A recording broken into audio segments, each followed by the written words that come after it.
White Sox baseball on CSN Chicago is presented by State Farm.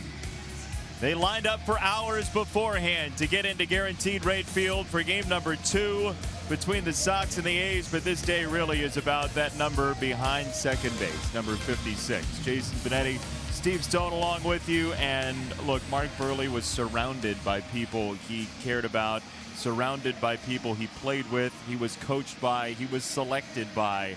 And the overwhelming feeling in this ballpark was love for number 56. And not only what he did on the field, but what he stood for as well. And also not only the accomplishments of Mark Buehrle today, but we saw his son sing the national anthem. We saw his daughter throw out the first pitch. Mark Buehrle was able to squat down and actually catch it, which is a major accomplishment, being the fact that he's retired and all. But it was a beautiful day today. The ceremony was absolutely gorgeous. Everybody who spoke did a great job, and it was nice of all of his teammates to come out to honor him today. That's how special he was to everybody who was fortunate enough to play with him on the same team, because if you listen to all of them, they will tell you he probably was the single best teammate they ever had. Let's tell you about today's game, game 2 in this series, and the pitching matchup is what? Well, as you can see, you have a veteran in James Shields, who threw the ball very well at Toronto. He got a no decision, but that didn't diminish how well he actually did, and he used 86 pitches in 5 2/3. Daniel Gossett making his third major league start. The first one was a disaster. Last time out against Houston, he threw it pretty well, and he's got a good curveball when he's right. We'll see today how that works out. It's a very lively day at the park, and the ball should be flying today. It's electric in a couple of ways. We will hear from Mark Buehrle in the 3rd inning. He will be up in the booth to join us, and we look forward to talking to him. Maybe it'll be 2 hours. We'll see if we'll have a Buehrle day here at Guaranteed Rate Field.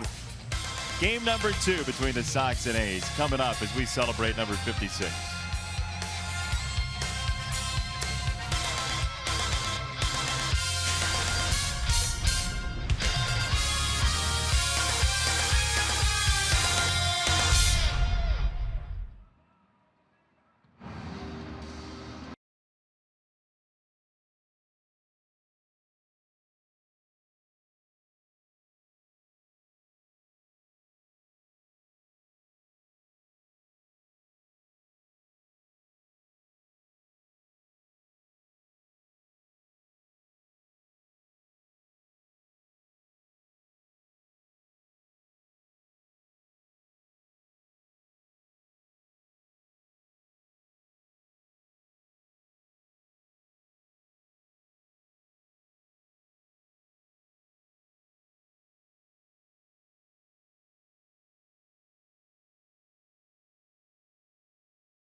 Field, blue sky overhead for Mark Buehrle Day as the Sox take the field, and there's the new number right in between Frank and Pudge. Just below the upper deck here at the ballpark, and fairly fitting who the A's will oppose on the mound today. Here is the Oakland lineup: Joyce and Olson, the 2 Mats up top, then Ryan Healy, Chris Davis, Yonder Alonso, Bruce Maxwell. Franklin Barreto, the top prospect in the A's system, is up. And starting today, Brugman and Rosales 8 and 9. Let's take a look at the defense and how they'll line up behind James Shields. Melky Cabrera, Alan Hansen, and Avisail Garcia in the outfield, with Todd Frazier, Tim Anderson, Yolmer Sanchez, and Jose Abreu in the infield. Kevin Smith gets a nod behind the plate. And our Lexus Experience amazing starting pitcher is James Shields, on for his 5th start. Last time out against Toronto, he threw it very well. Spent a couple of months on the disabled list, the first time he's been disabled in the course of his very long and very successful career.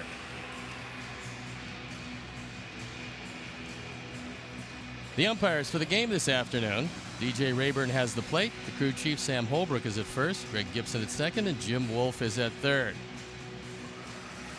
Ricky Renteria, who got ejected from the ball game last night trying to defend Tim Anderson, probably trying to go the distance today. There is the skipper of the Oakland A's, Bob Melvin, and a good one he is. He had a talk with his team before the game last night, and they talked about just more focus, more intensity, and more concentration on the road, where going into last night's game, the record was dismal. They did win the ball game, however, behind some pretty good pitching. So Bob Melvin got his message across. So they're throwing the ball around the infield, which means on this gorgeous day, on Mark Burley Day, we're ready to play baseball. I'm ready to turn over to my play-by-play partner, Jason Benetti. Steve, thank you very much. And I say it's fitting that James Shields would be on the mound today because his cousin Aaron Rowan was a teammate of Mark Burley's here on Burley Day. Shields will face Joyce first.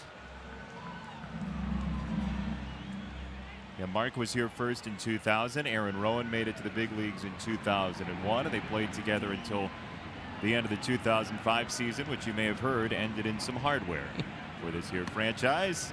First pitch, strike one, and we are underway exactly at 1:30 this Saturday afternoon, and a day that nobody who's here will ever forget.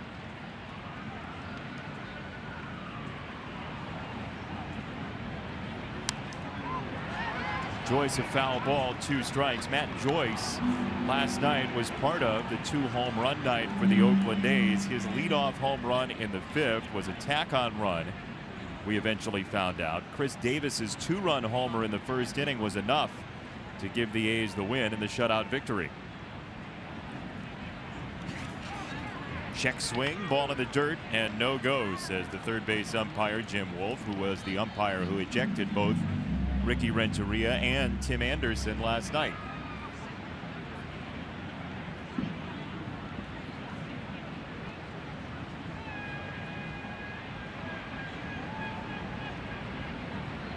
One and two from Shields to Joyce. Infield playing Joyce is a dead pull hitter. Outfield pretty much straight away. Alan Hansen might be a couple of steps to the right of center field, but no radical shift in the outfield.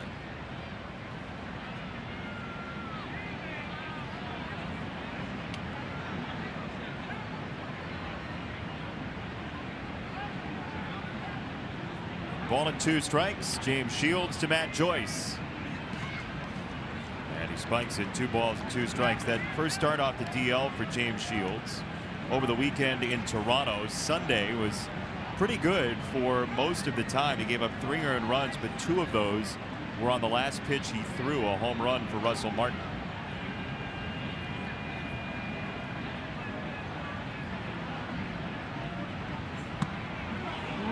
Just off the plate, 3 balls, 2 strikes.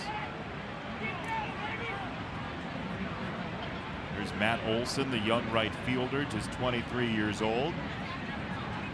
Mentioned Barreto, who's batting 7th today, the top prospect for Oakland. He is up with the injury to Chad Pinder that he suffered yesterday. That's just off the plate as well, and ball 4 to lead off the game.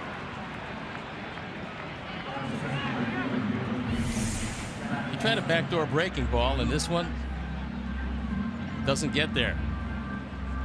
He's trying to shave off the outside corner with that cutter, and not a particularly good way to start, especially with the thunder these guys have in the middle of their lineup. They don't do a lot of things offensively on this team. What they do is hit the ball out of the ballpark. Came into this series with 99 home runs. They had the 2 yesterday for now 101.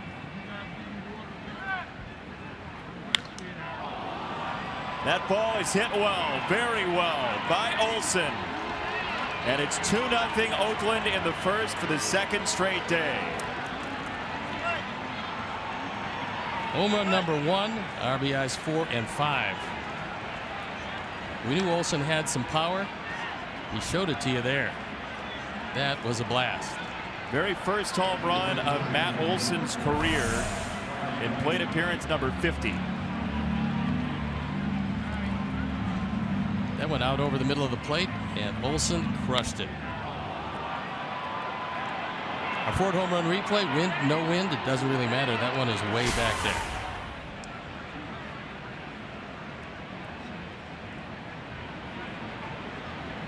Matt Olson can tell his friends and family that he got his first career home run on Mark Burley Day.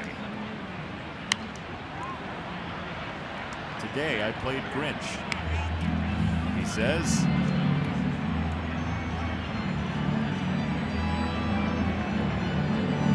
With the arrival of Barreto, most of the good young players in the system are here in the major leagues. They will get Marcus Semien back to play shortstop in the not too distant future. Pinder is one of those guys too, one of that next wave of players for Oakland. So with him on the shelf, they lose the 25-year-old shortstop. But again, you talked about it with Semien coming back. There was going to be some shuffling going on, and now Barreto gets the opportunity with Pinder on the disabled list. That ball hit in the air to the left-hand side by Healy, and Melky fading to make the play for out number 1 today. I think you saw what the wind is going to do today. Anything up in the air has got a good chance of leaving the ballpark, and Melky had that ball measured seemingly all the way, and it drifted almost to the warning track. And there you see that wind is blowing very briskly out to left center field. We said it would be very lively here. It's going to be just that. One down for Chris Davis, a guy who certainly can take advantage of the gale force winds. He's got 19 home runs, and he's spun around by Shields here in his first at bat. Home run he hit yesterday was an absolute dart to center field. First pitch fastball against Mike Pelfrey in the first inning.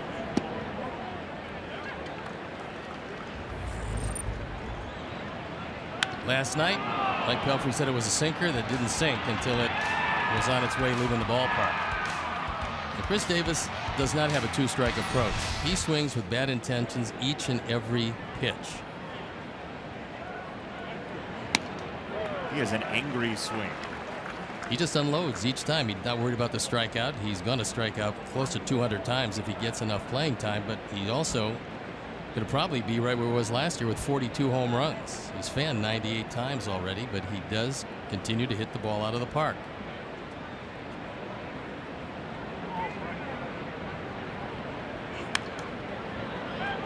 He is from Deer Valley High School in Arizona. There was one other Major League Baseball player who came through the halls of that high school, and he is Bob Howry.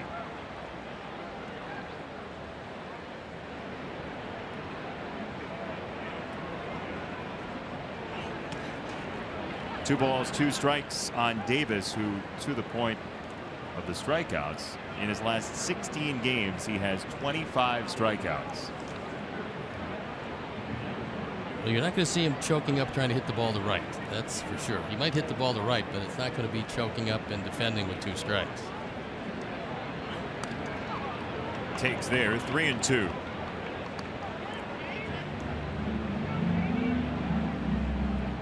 Oakland team comes in at 32-42. That's 17.5 back of Houston, which lost yesterday, to drop to just 50-25. They're really struggling. Davis fouls it off his body. The other day against Oakland, George Springer got hit early in that game, had to leave for Houston. It was a 4-game sweep of the A's by the Astros. Called strike 3.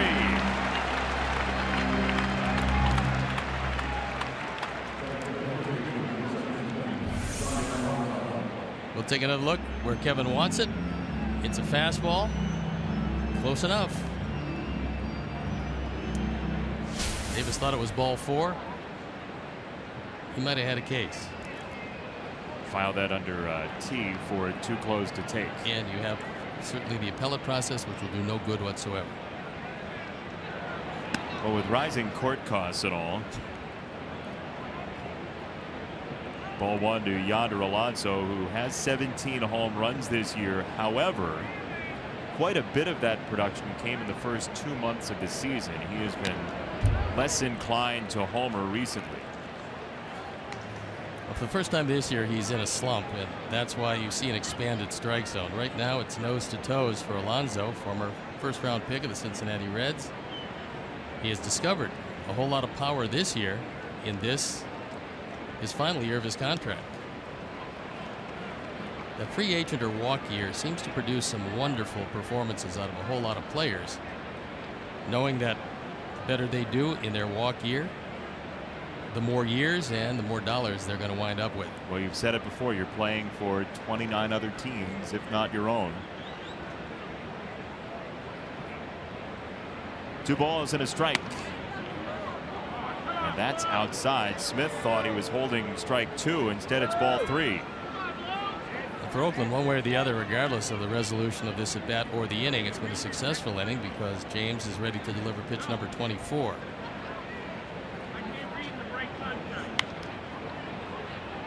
Pretty good location there on 3-1. Now 3-2.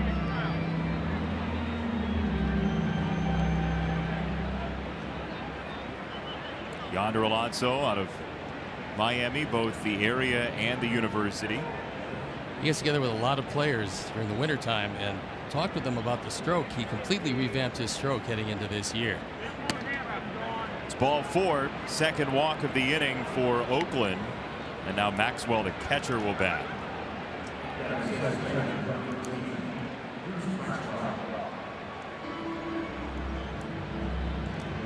Well, the last thing the Sox want in this circumstance, with no off days coming up in the near future, is having to back up a short outing by a starter once again. Pelfrey went 4 2/3 yesterday. It took 4 relievers to swallow up the remainder of that 4 1/3.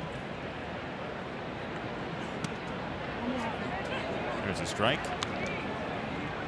And including last night's game, the starting pitching has really had some troubles recently. 6 quality starts in the last 29 ball games. And that puts an inordinate amount of pressure on your bullpen. So last night it was Beck, Jennings, Swarzak, and David Holmberg coming out of the bullpen.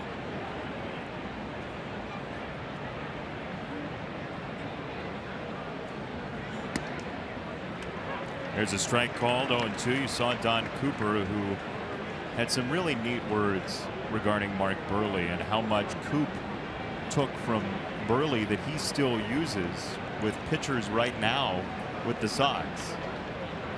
He also remembers the hour and 39-minute game he threw against Ryan Franklin and the Mariners. I think Maxwell thought he struck out there as well. He was turning for the dugout. Actually, this was a better pitch than the called strike on the previous pitch. Tried another backdoor cutter. Looks to be right there. Did not get the benefit of the call, but he's well ahead in the count.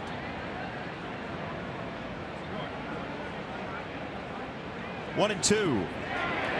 Check swing, and he went around. Strike 3. Maxwell departs, and the inning's over. But Matt Olson with his first career home run.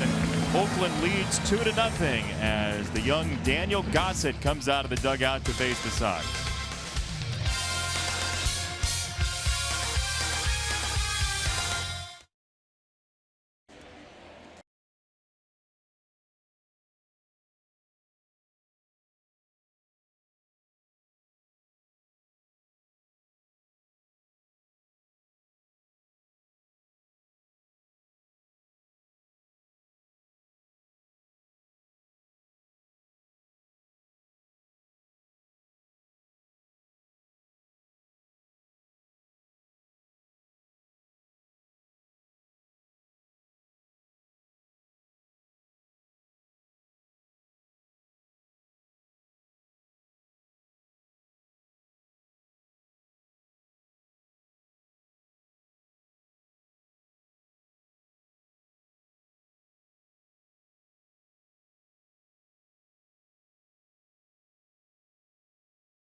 Today, Hansen's in center field, and Melky and Abreu down to his typical 3 spot after 2 yesterday.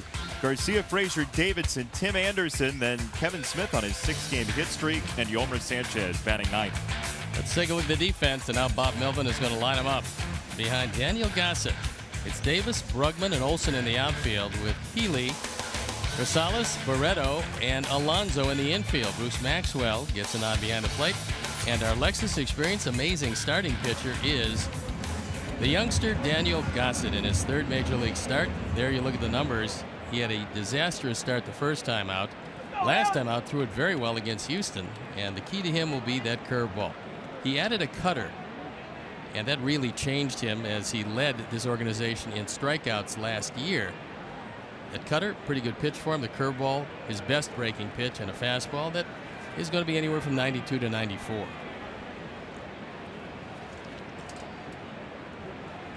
He'll face Alan Hansen first. So you see number 56 on the back of the mound in honor of Mark Burley's jersey retirement today. Nobody will wear that jersey again for the Chicago White Sox. And there it is behind second base as well.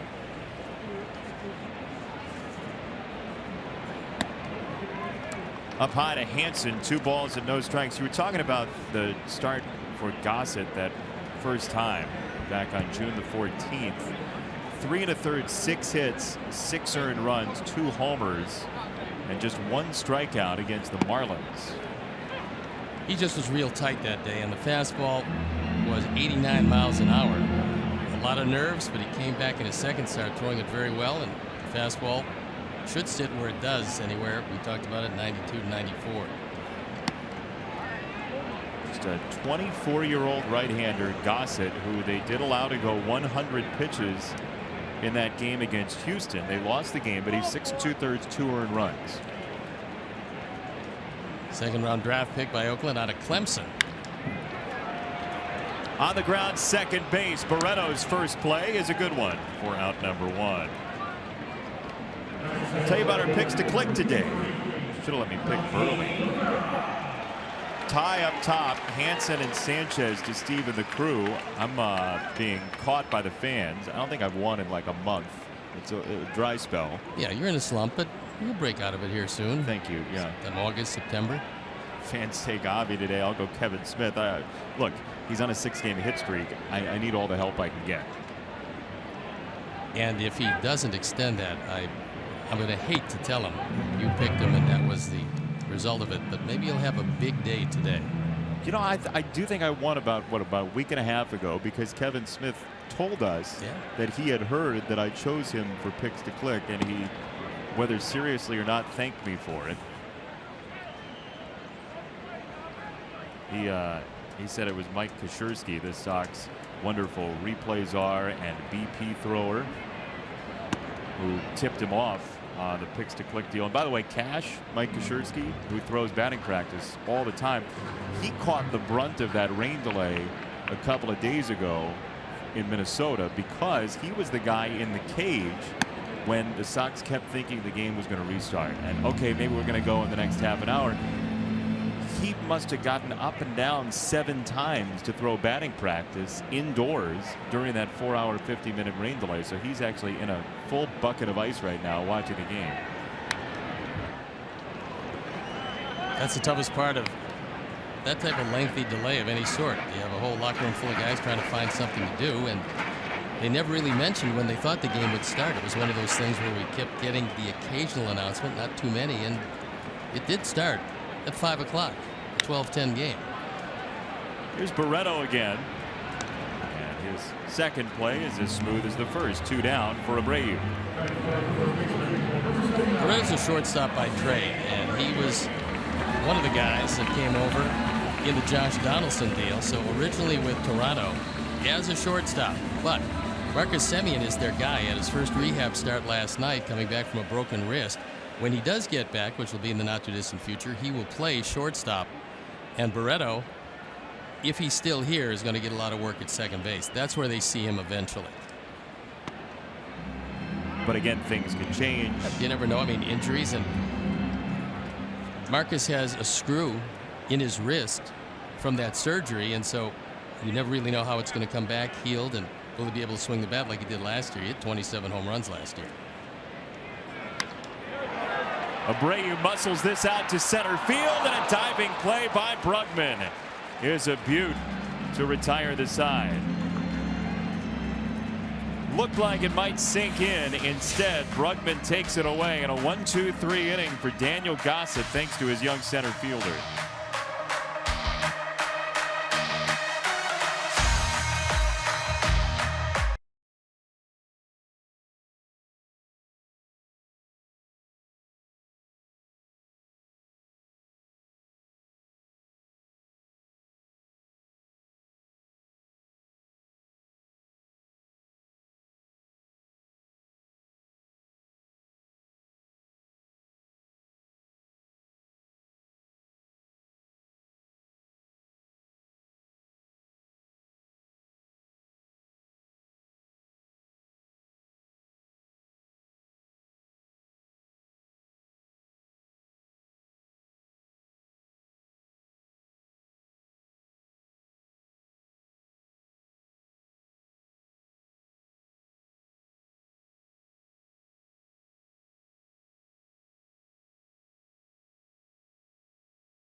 Presented by State Farm, and we'd like to say hello to all of our viewers watching on South Benton Cablevision in South Benton, Iowa.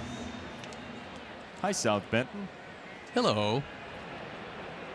Do they like bacon on a stick? Oh, that's a wonderful thing. Young man enjoying that. Cholesterol at 400. I like the instructions too. I heard you can break it. Sure, you can. Yeah, have it in 2 pieces or 3 pieces. So Barreto in his first at bat, and that's a ground ball foul off his foot. So 2 strikes on Barreto, and you look at the haul that Oakland got in that Donaldson deal. Kendall Graveman was also included in that trade that yielded Barreto, who's the top prospect in the A's farm system right now.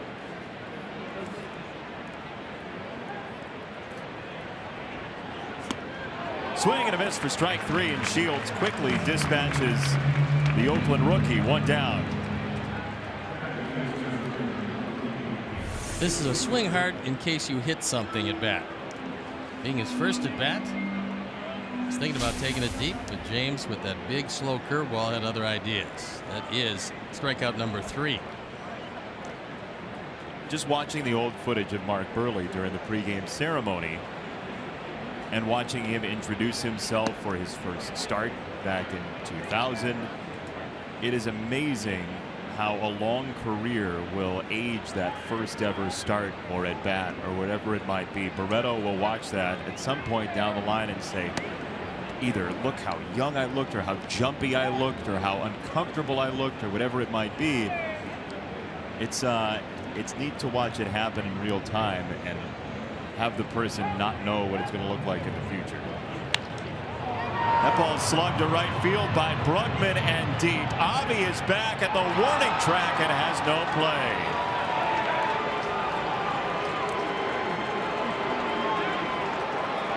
That's homer number 1 for Brugman. That's the first of his career. He's now driven in 6.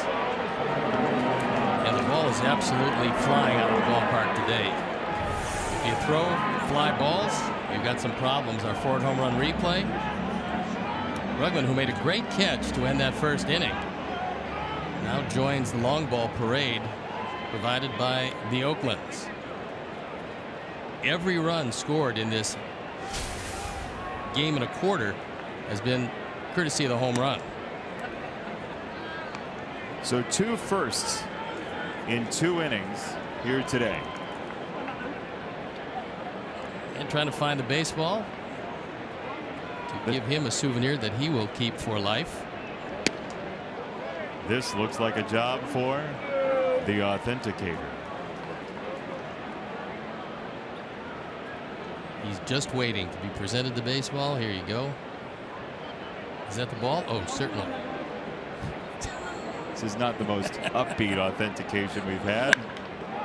That ball's clobbered to left field.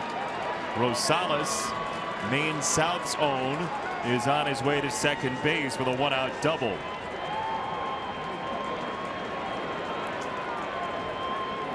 He's always done a pretty good job against a team that represents his hometown. Yolmer Sanchez with a word for Rosales. That's a fastball that James wanted to get inside. Didn't get it there.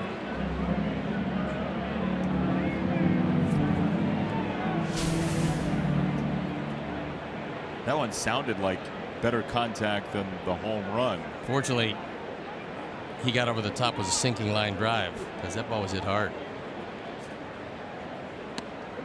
Joyce takes a massive rip and strike number one. Well, this Oakland team entered the series fifth best in Major League Baseball with 143 doubles. They either had homers or singles yesterday for the 5 hits, but first double of the series comes from the 9 spot today.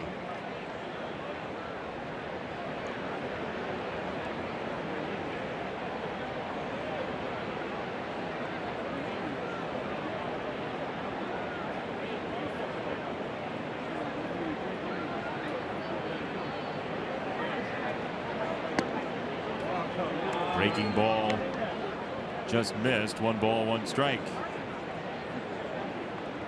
Oakland brought in Matt Joyce, signed him to a 2-year contract, so he's going to be around for a bit. They thought he could provide the long ball from the left side. They got a lot of right-hand power hitters on this team. Matt Joyce, who's been around through Tampa, Detroit, Pittsburgh, the Angels. Put together now a 10-year Major League career. And he said when he was just a little guy that he wanted to be a Major League Baseball player, and he added he wanted to play for the Oakland A's. So both dreams accomplished.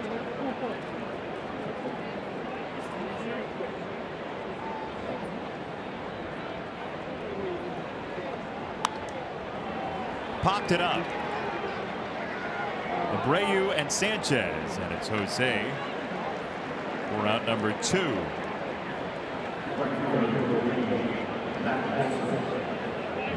Little conversation. Yolmer is saying, look, you came all the way from first base. That was right at me. Jose probably telling him in Spanish, let the sure hands take it, pal. Jose is really good on pop-ups. He can get them. Seguros? Yeah. Or not necessarily manos de piedras. And Yolmer apparently, along with Jose, now they know where he's supposed to cover. There's an actual literal line in the sand. Yes, there is, and there it is. You stay on this side, I'll stay on that side. And in the meantime, Olsen is going to be put on first base via the intentional walk. It's like the old sitcom where you'd have the 2 sisters and they'd be sharing a room and they'd draw the tape down the middle of the room, and one would have the bathroom and one would have the beds. This town ain't big enough for the both of us. Well, now Jose's got to go to his right, probably over the line because Yolmer's playing up the middle.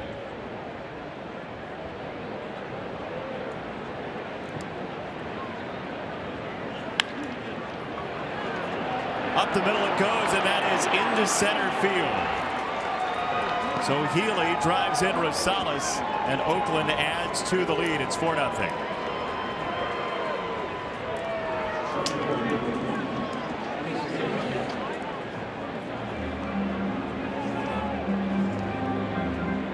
Last thing in the world that Don Cooper and Rick Renteria want to do is go to that bullpen early. Healy takes a curveball and takes it through the left side. So an ominous beginning to this one for James Shields. That's RBI number 45 for Healy.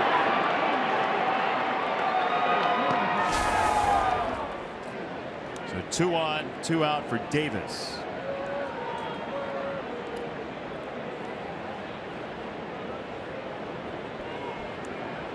And here comes Kevin Smith. And here comes Don Cooper.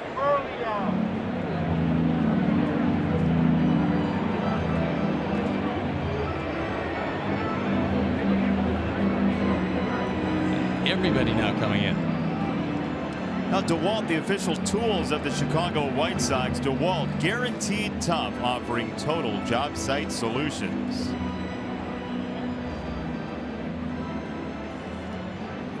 This is not really all that unusual. After a 2-month disabled list stint, James was strong and healthy and ready to go, and he had a really fine performance against Toronto. A good hitting team in their ballpark. But the second time out, many times the arm strength is not going to be there. He didn't miss a couple of months, and so I think he's experiencing that today more than anything else. Why is that? Why on start number 2? Well, because you are, number one, you got a lot of adrenaline in the first start, and also your arm is pretty fresh at that point. But now you're asked to come back on the 5th day, and the arm, for a guy really essentially going through a spring training all over again, that arm isn't as strong as it's going to be when he gets 3-4 starts. Breaking ball for a strike. By the way, coming up in the home half of the inning, Mark Buehrle will join us. Not surprisingly, he's here early. And he'll probably do it quickly. We have just over 40 seconds allotted for all 3 outs in the inning. What a beautiful ceremony. Kids were involved, and I love that Mark said, hey, to his wife Jamie and Braden and Brooklyn, come over here. You've been with me this whole time. You're going to be here while I'm talking to these folks. As there's strike 3, and Davis has been punched out looking twice now. 2000th career strikeout for James Shields. He is the 10th active pitcher to do so. Couple runs for Oakland, but this is his day. Mark Buehrle will join us in the booth after this.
Here, congratulations, first of all. Thank you very much. On the field, what was that like? I psyched myself out a lot more than I probably should have. I was so nervous coming into today. I'm not a public speaker. I don't like talking in front of people, but once I got out there and started talking, I was actually a lot more calm than I thought I was going to be. But I mean, this is an honor that I can't even, words don't even express the feelings I'm having. It's unbelievable. You don't think this is going to happen to somebody, so it's awesome. Mark, it was really nice to see your parents down on the field, and I had a lot of interaction with your father over the years. Number one, I'm struck by how big he is, and number two, What was it like when you got drafted in the 38th round by the White Sox? Your interaction with your father and mother? I know they obviously were very pleased. Well, I think the biggest thing was when I was in high school and I got cut my first 2 years. They're the ones that pretty much said, hey, we didn't raise a quitter. We want you to go back out and try out for your junior year. And I was like, I didn't make the freshman and sophomore team. I'm not going to make the varsity team. That's the hardest one to make. And I'm going back out, and obviously, here we are today. So, yeah, I mean, they ran me to practices, and we were all over the place. I lived and died baseball. So, yeah, obviously thankful for them. And now my wife and kids, I mean, they've been by my side since we got married, and kids were born, and they've been there every step of the way. So it's awesome. I mean, I got fans, friends and fans everywhere all over this place, and it's amazing. You've almost said, why me, through this whole process? Why retire my number? What's your answer to that? I just don't get it. Like I said, my number's next to Frank Thomas. I watched him as a kid growing up, and here he's out here talking on my behalf during my ceremony. It just doesn't make sense. I don't know. It's hard to wrap my hands around everything and soak it in. I was just here, had fun playing baseball, and next thing you know, I'm standing out there and retiring my number. It doesn't make sense. So we read your piece in the Players Tribune yesterday. Which of your maintenance guys was your favorite? There's a bunch of them down there. Steve's the main one. But literally every time I'd walk out there, I'd bang on the door. Got those big garage doors, and you can barely tap it, and it rattles crazy. But I would, on the way in and out, I'd just bang on it and walk through. Next thing you know, here you come out. You son of a gun, what are you doing? Hitting on the door. And then it would be the day I pitch. Man, you suck today. You pitch better. We just had that interaction, and I would wear him out every time that I would come in. I'd say, oh, you're finally doing some work, or why don't you get to work? I just had that interaction with those guys. Where does your personality come from? I guess mom and dad. I don't know. I mean, I've always liked to have fun, just laid back. And like I said, every time I was on the field, on the mound, in the dugout with the guys, I'm happy to be here. I know there's a ton of people that want to be in my shoes, and I'm going to go out there and just have as much fun as I can while it lasts, because you never know. I mean, career could end. You could get sent down. I mean, there's a lot of stuff that can happen any day of the week. So, I don't know. I just try to have fun. What does it mean to have your kids here to be able to see this? It's awesome. They didn't realize and they don't remember much of it, and I had a hard time realizing that they were probably, Braden was 4 or 5 when we left, and Brooklyn was 2 or 3. We come back here, and I'm like, you guys remember this? You remember that? And they're like, no. What the heck? What's going on? I'm like, you guys don't remember this stuff? But when they were so young. But yeah, just yesterday at the press conference, we had them in there, just so they can kind of see it. They're a little older now, and hopefully they can soak it in and realize it. What does Chicago mean to you? It means everything. Like I said, I've spent a third of my career here. It's funny, I was driving up here the other day, and as soon as we got in the Chicago the zone, I turned on 99.5 country, because that's all I listened to when I was here. So it's like, as soon as I got up here, turned my iPod off, and next thing you know, I click on the radio, and it just went right to the radio station. We just had one of your innings here. It's a 1-2-3 inning. It took like 5 minutes. That's perfect. Look at that first pitch. How about the form? Outstanding. I'm working with her, but she's doing pretty good. Mark, congratulations. So great to see you. Enjoy the game. Thank you very much. Thank you guys. Sox great Mark Burley. Nobody will ever wear 56 again.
Sox are trailing 4-0, and it was great to be joined by Mark Buehrle, who I think we should and can call now a Chicago treasure.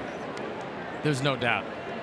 He was very popular with front office people, very popular with broadcasters, very popular with his teammates, certainly, and has a fond remembrances of everything Chicago.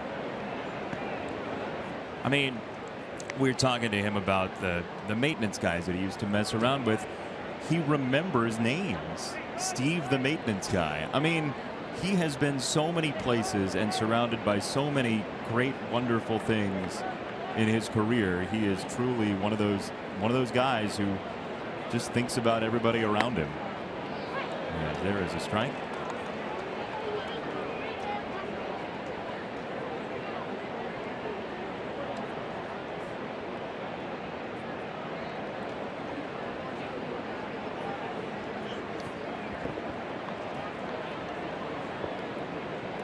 So 3-1 on Yonder Alonso as the Sox very fittingly, while we had Buehrle in the booth, but 1-2-3 extremely quickly.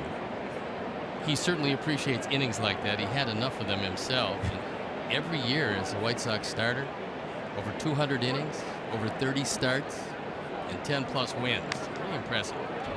I mean, 14 straight years of 200 and more innings.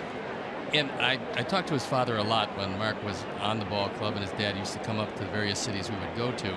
And I asked him, when he was drafted in the 38th round, what was it like for you? What did you expect that he would get out of his career? And he said, boy, I was hoping for a long reliever, just a spot in the bullpen.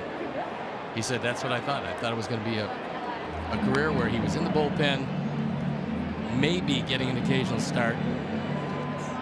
But he was convinced that his lot was to be a pensman. Of course, as we know, it was a whole lot better and longer than what his dad originally thought. In the air to left field, Melky is back on it, and he makes the catch. So when we have guests in the booth, we have this extra chair that sits here, and there you see Mark Buehrle's chair. When he got up from this chair, as we finished the interview and went to break, he started to walk toward the stairs in our booth. It's a 2-tiered booth, and he said, oh, you know what? Do I need to bring that chair back up with me? There are people who help our broadcast who typically do that and grab the chair and move it out of the way. We've never had a guest ask, oh, can I help with the staging here? Can I move this chair around for you? I mean, that's the type of guy Mark Buehrle is. And okay, you know, it's a guy asking if he can move a chair, but typically guys who have retired jerseys aren't asking if they can move chairs around for you. No, I pretty much wanted to give him my bag and ask him if he would take it to the car for me, but he's got some other obligations. He has his whole family here. His folks are here. A lot of friends came. A lot of teammates came to support him, so it'll be a very busy day for Mark Buehrle, and one that he will always remember. Maybe we give away Buehrle's chair. Put it on the prize shelf. Put it on the prize shelf. We might break the shelf. Here's Barreto, who takes a ball in the dirt. He struck out on 3 pitches in his first major league at bat back in the 2nd inning. They're the remaining 2, Barreto and Kendall Graveman, from that deal that sent Josh Donaldson to Toronto. Graveman, on the disabled list, is a very good young pitcher, but he's had some shoulder issues, and it's cause for concern. Kendall Graveman had an outstanding performance in this ballpark last year through a complete game, and it was as rapid fire as any complete game as you'll see in this current era. I really like his stuff because he's a sinker baller, and he'll keep the ball in the ballpark.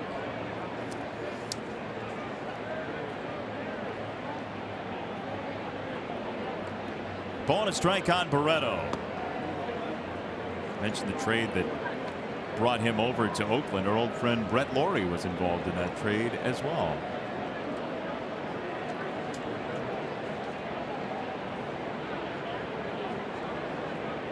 Oakland has 3 runs on homers in this game and an RBI single as well from Ryan Healy.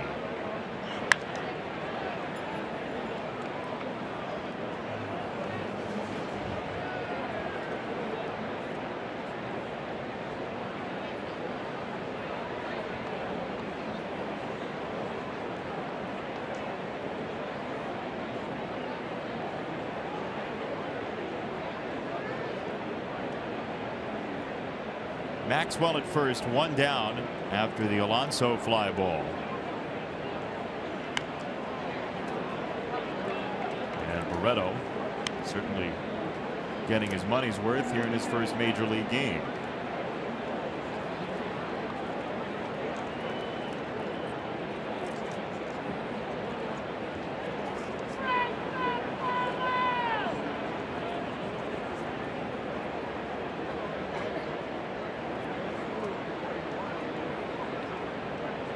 Two and two from Shields.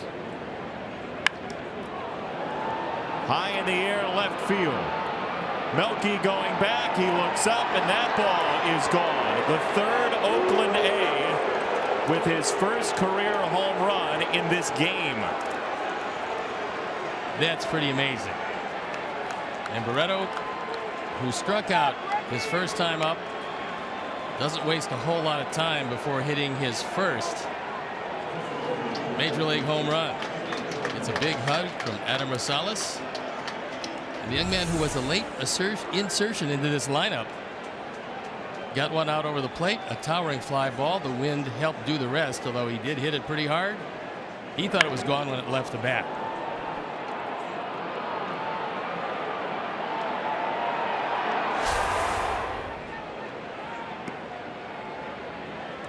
There's ball number one to Brugman, and the celebration continues in the A's dugout with three separate first career home runs in this game, and we are in the third inning.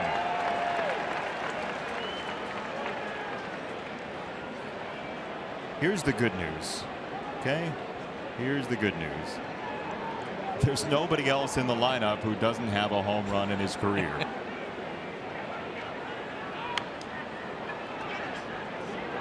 Abreu scrambles over and makes a nice play to get out number two. If he doesn't pick that cleanly on the hop, Brugman's safe. Instead, it's out number two. Jose's done that a few times, and first basemen are taught if you can make the play yourself, don't risk a throw. He comes over and then slides into the bag. I think they're ahead of Brugman.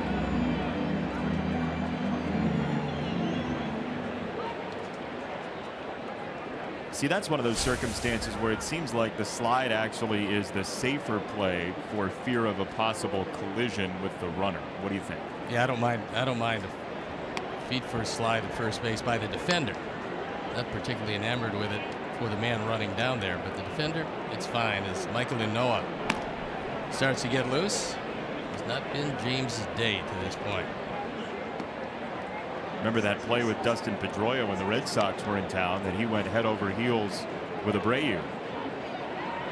And Abreu came up looking like he might have been hurt. And what we didn't know was Pedroia would jam his wrist. Called strike on Rosales, who doubled and scored in the second inning.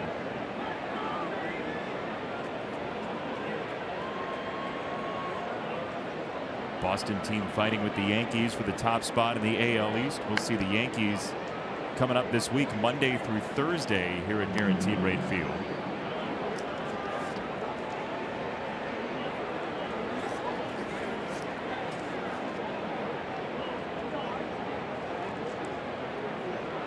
Leftover hats from Country Music Night.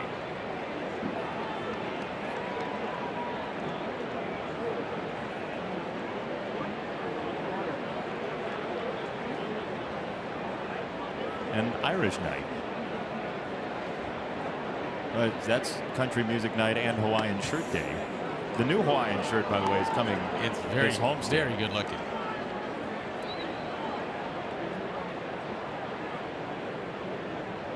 You need a few of those today. Bright sunshine, just a few clouds, just a gorgeous day, however.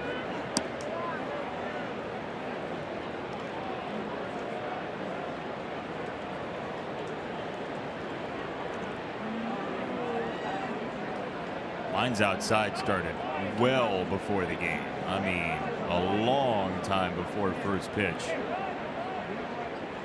For the Burley retirement ceremony.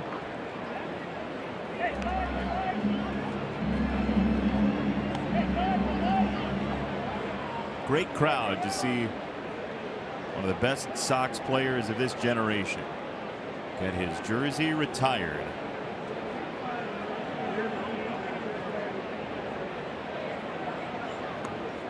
Check swing, ball in the dirt. He did go, and that will do it. Shields gets a strikeout. Barreto gets his first home run. 6-0 A's after 2.5.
Later in the game, brought to you by Miller Lite.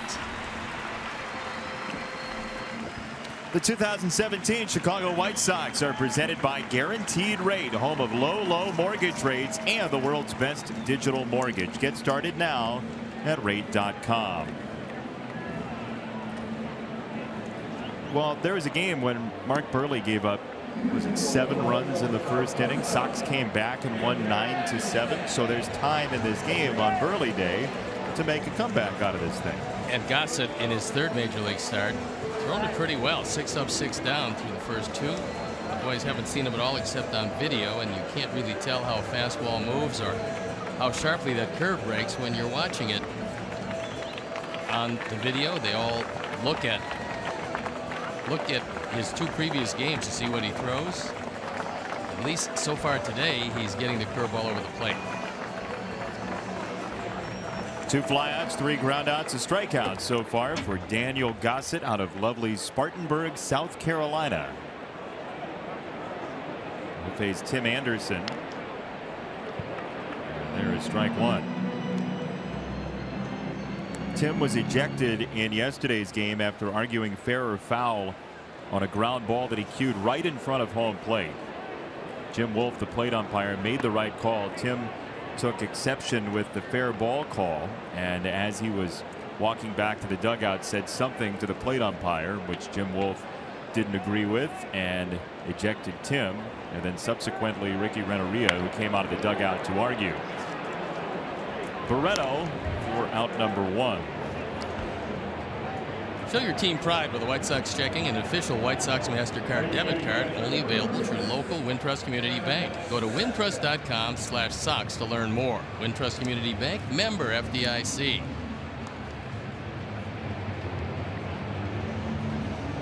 Lovely day to celebrate Mark Buehrle here at the ballpark. Jason Benetti, Steve Stone along with you, our entire crew, as the Sox try to get that first base runner of the game. 7 batters deep, now 8.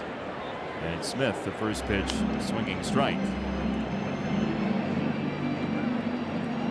Well, Buehrle got himself a couple new vehicles from the White Sox as gifts, and one of them was named 27 up, 27 down.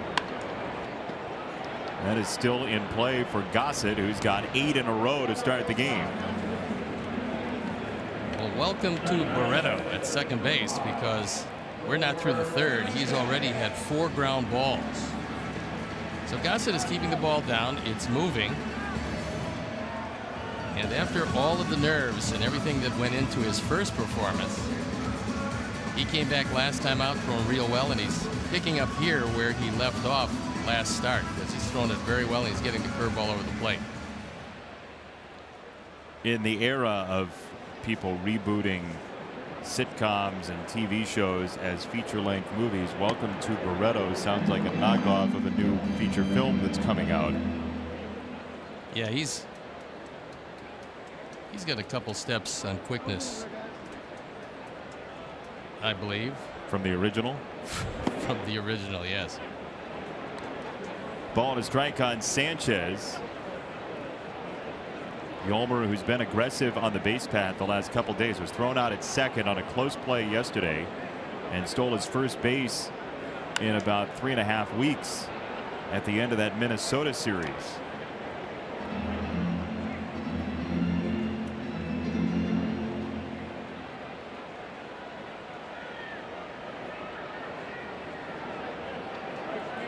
Fans enjoying this one. Just a gorgeous day. Pretty windy here at the ballpark. Barreto's getting a workout, and he can't handle it. So along with his first home run is going to come his first major league year.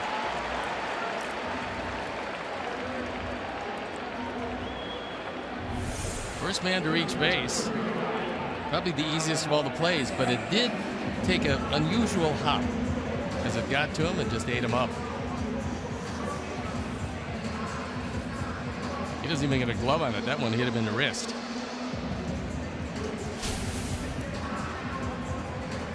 So maybe, just maybe, and we've talked about it before, usually the first base runner spawns the second one fairly soon after. Also the advantage the second time through the order. And now they have a pretty good idea about what the young man throws. Oakland, by far the major league leader in errors. And Milwaukee having a good year despite the fact they haven't fielded the ball well.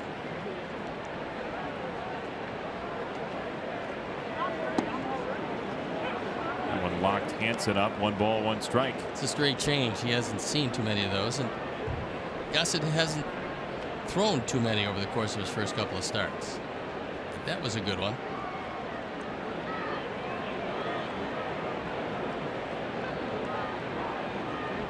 Sanchez at first, 2 down. Outside on a breaking ball, 2-1.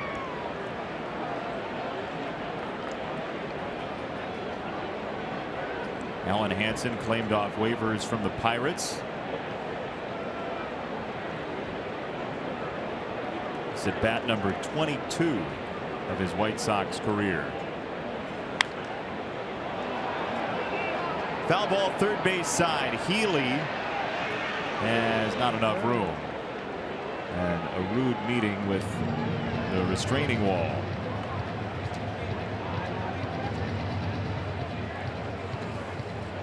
He's going to feel that one for a bit. Healy's not their normal third baseman. That belongs to Matt Chapman, who is going to come back. He played in the 4-game sweep of the Yankees, going 4-0 in his only 4 starts, and then got an infection in his knee which disabled him. And Healy's going to feel banging into the rail for a bit.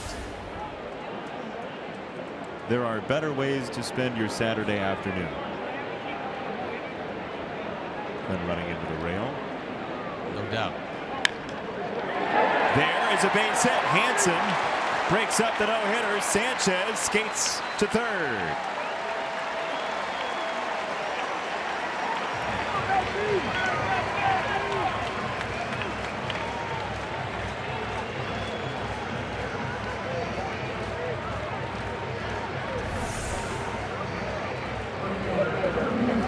This one into right field, and Yolmer running on Olsen, who is a very good first baseman. That's his natural position. But to get his bat in the lineup, he's playing right field. They're also going to run every chance they get on Chris Davis in left, because he can't throw at all.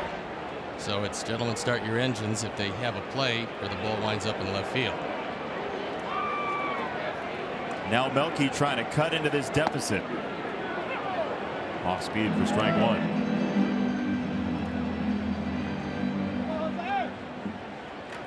Melky 1 for 5 in the series. There is the possible first and second run combination for the Sox today.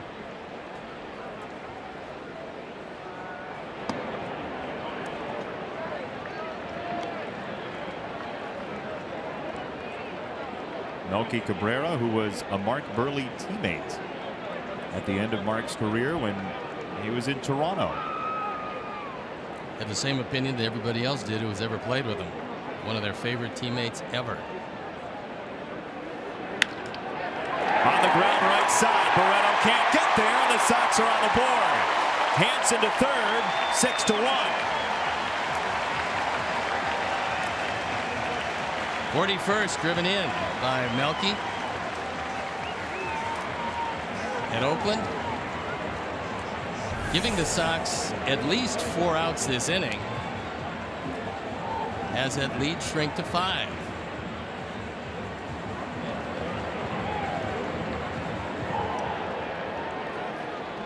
Melky almost hit Yolmer's line in the sand between first and second.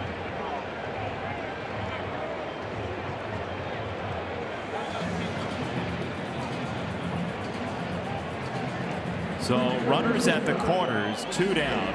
Abreu the batter, and his RBI numbers recently have been lofty, 12 in his last 9 games, and a chance here to change the way this scoreboard looks. A lot of young pitchers have a hard time shutting the door after a mistake.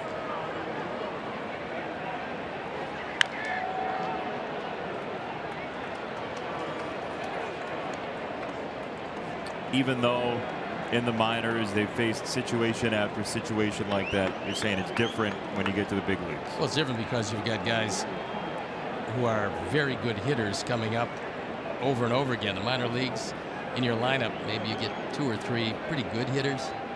Major leagues, a lot more than that as you go through the order. Cue shot, back to the mound. Gossett cleans it up and throws out Abreu. Sox do get 1 and start down the comeback trail. Melky drives it in, 6-1 after 3.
Benetti, Steve Stone, what are you holding there?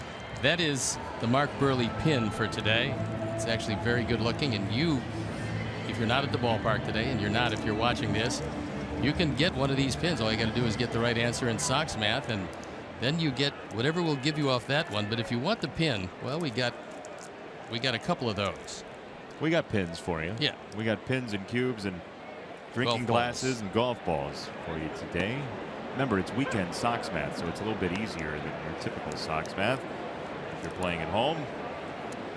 There's a trend that the Sox need to break this half inning, wouldn't you say? The 2 in every inning, yes. Oakland got a 2-run homer from Olsen in the first, a solo shot from Brugman in the second, along with an RBI single from Healy, and then the 2-run homer from Barreto in the third. 75 pitches deep, now 76 for James Shields. And with that in mind, the bullpen up and going.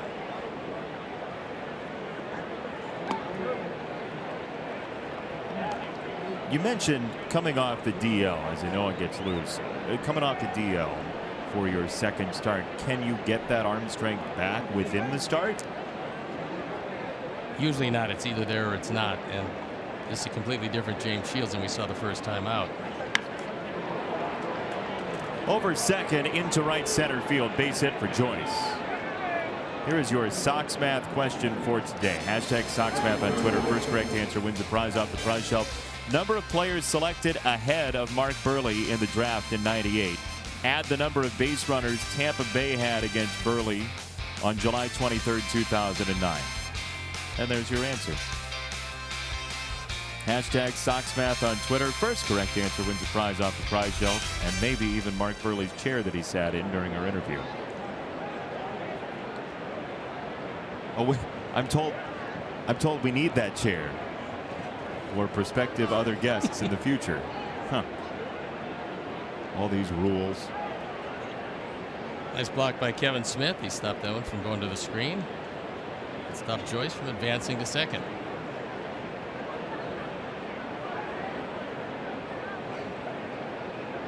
So Olsen, with the homer and the plunking so far, has reached base twice.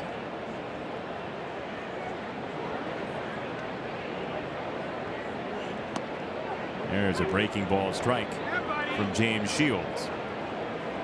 Odds are, if Oakland goes with what they've been doing for any number of years, they will let Alonso go or try to trade him. And when that happens, they got a couple of candidates for first base. One of them is Olsen, who's a first baseman by trade. Healy is another one of those guys that can play some first base and DH, but forced into action at third base.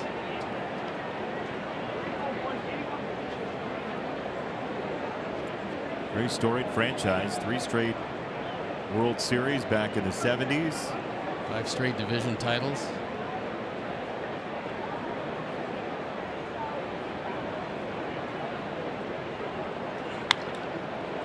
Smoke foul right side. 2-2. Some great mustaches in the history of the organization, thanks to Charlie Finley. And some very successful teams. They had enough offense, certainly, but they did it on pitching and defense. That was the trademark of those mid-70s Oakland team.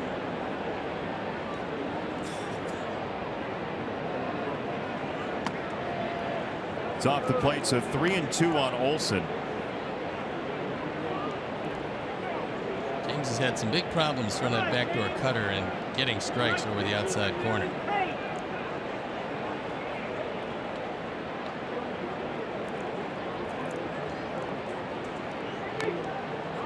Touched foul by Olsen back toward Healy in the on-deck circle.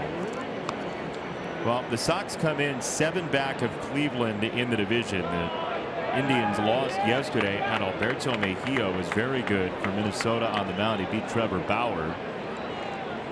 And Kansas City, by the way, is hard charging. A comeback win against the Blue Jays yesterday, and leading 2-1 at the end of 5 today against Toronto, as that's ball 4 and maybe the end of the line for James Shields. I think that's it. Yeah, I think you got to get him. He just doesn't have it today, and rather than let him go out there and struggle mightily with 85 pitches in 3+ innings, Ricky Renteria is going to go to the pen. Michael Leno is going to come in the game, and James will depart. So as he walks off, so will we. We'll be back.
Believe, the story of the 2005 White Sox, a CSN original production. Then stay tuned for the inside look. Mark Burley as he talks about his favorite moments in a Chicago uniform. Our Hyundai call to the pen is Michael Inoa. He's got to put an end to this rally and hold him right there. On for the 19th time is the area at 370, a 1-0 record. Few too many walks per innings pitched, but thrown pretty well out of the pen. He inherits a couple of base runners at first and second. Nobody out here in the 4th inning, and the heart of the order coming up.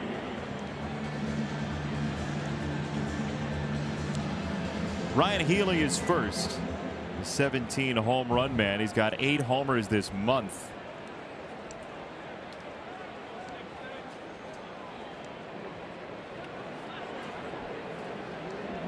Top of the 4th, Oakland has 2 runs in each of the first 3 innings in this game.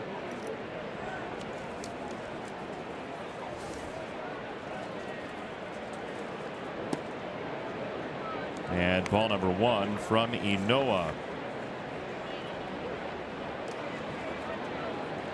Oakland at points has been offensively challenged, but put up 10 runs back on June the 4th and lost 11-10 to the Nationals. That ball is hit well center field. Hansen on the warning track. Joyce from second to third. Throw to second behind. Has Olsen 2 down. A very good throw to second base and a very bad piece of base running by Matt Olson. He doesn't have particularly good speed. That throw turned out to be right on the money. Allen does it well. He's got no chance at third base, but a very good chance at second. This ball beats Olsen by plenty.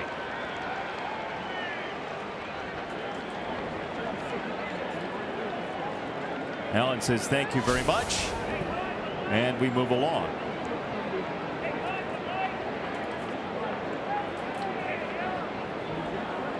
So Chris Davis with a runner at third and 2 out is a lot more palatable than 2 on and 1 out.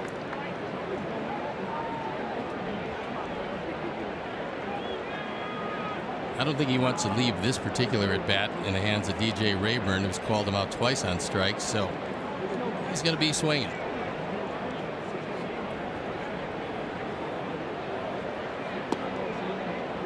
If there's something nearby. We got a powerful left-hand hitter in the on-deck circle, so not too much of a break. Davis has 19. Alonso has 17.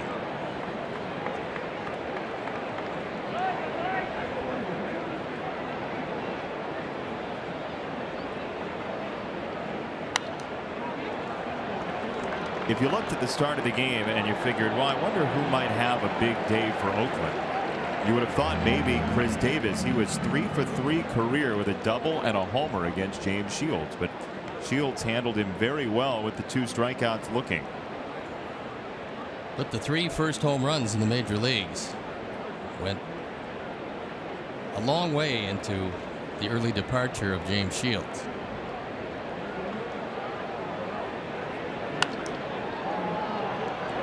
Right field, Avi Garcia. Underneath for out number 3. So the A's help the Sox out a little bit. Alan Hansen does the trick with his arm in center, and it's 6-1 Oakland.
061705 had it. Mark Burley was the 1139th selection of 1998, so 1138 there plus 0 base runners. That was a perfect game against Tampa Bay for Burley on July 23rd, 2009. So congratulations to White Sox 061705 for the Burley knowledge, and you win a prize off the prize shelf. Loads of people here to celebrate Mark Burley. Fans upon fans here at the ballpark.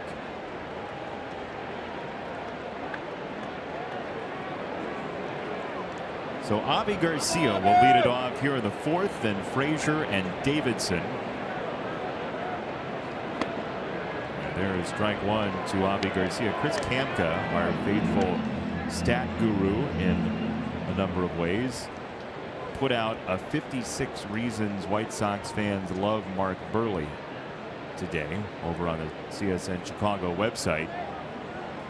And among the factoids are that Mark Burley was the starting pitcher for Don Cooper's only managerial win with the White Sox. Maybe that's where the affection comes from, in small part, for Don Cooper to Burley. But what a friendship they've had.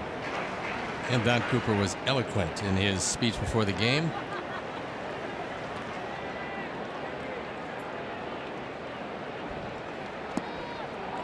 Strike three on Avi, so Gossett with his second strikeout. And one away. Join us at Guaranteed Rate Field as the White Sox take on the Texas Rangers Saturday, July 1st. First 20,000 fans get a White Sox Hawaiian shirt presented by Beggar's Pizza. Visit whitesox.com to purchase your tickets today. The key with Gossett is if he's getting the curveball over the plate and staying ahead, then you've got some problems, because the curveball's a good one. But if he doesn't get ahead, he doesn't use it all that much.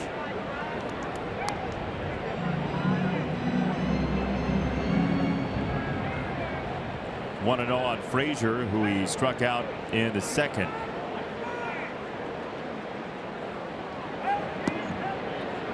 Off the plate, 2-0. Sox got their lone run in the third. 2 out, nobody on. Sanchez reached on an error. Hansen singled. Melky singled. And that was the anatomy of the run so far today.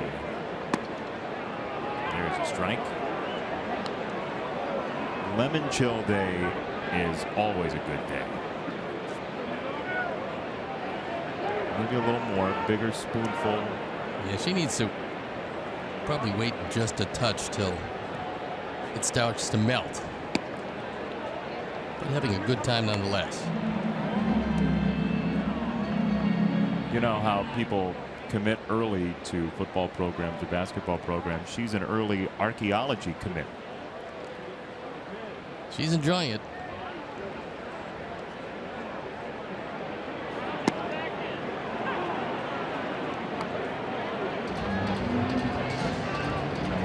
Three and 2 to Frazier.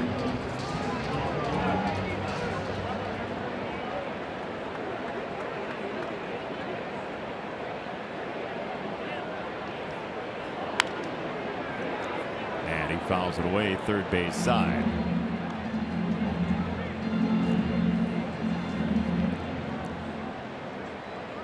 Matt Davidson is next, then Anderson. Matt 2 for 5 so far in the series. Couple of hits yesterday in the shutout loss. And there's ball 4. So Frazier draws the first Sox walk of the day. And today being Mark Burley Day, we thought we'd show you exactly where in White Sox history he sits. Starts, strikeouts, 4th, wins, 6th, innings, 7th. And that's almost surprising considering just how durable he was. And then 8th in games. But 9 opening day starts for Mark Burley. Well, there are a lot of those Sox pitchers that worked a lot more innings, had a lot more starts because they worked on a 4-man rotation. And Mark was in a 5-man rotation his entire career. So now with the example of durability is 200 innings. In years past, it was anywhere from 250 to 300 innings. So it's much less innings in the Mark Burley era as a Sox player.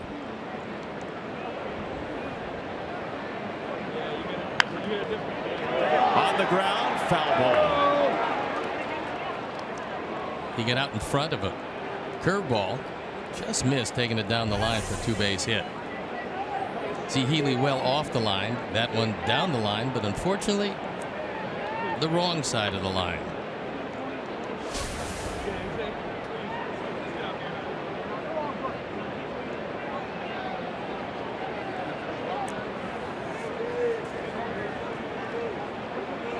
California native Matt Davidson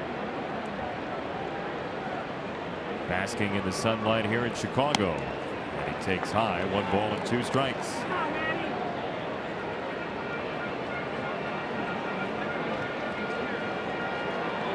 We're going to see this Oakland team in Oakland for a 3-game series, and in that series we're probably going to see Chapman at third, and good chance to see Marcus Semien, assuming that that wrist doesn't give him any problems in his rehab. He'll be playing short.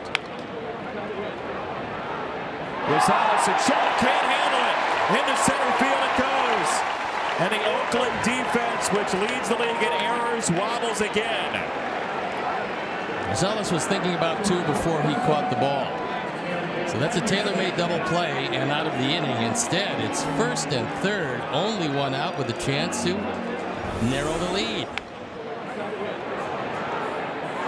He's thinking about running to second base, and can he get the throw off to make the double play?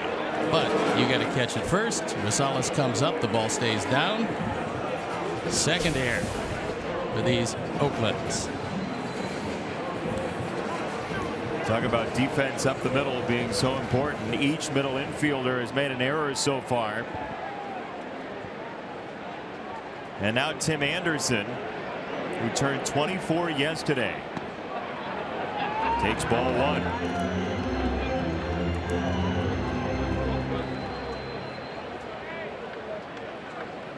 Sox looked like they might put together a comeback last night with 2 on, nobody out in the 9th against Santiago Casilla, and rumblings of a rally here early in the 4th.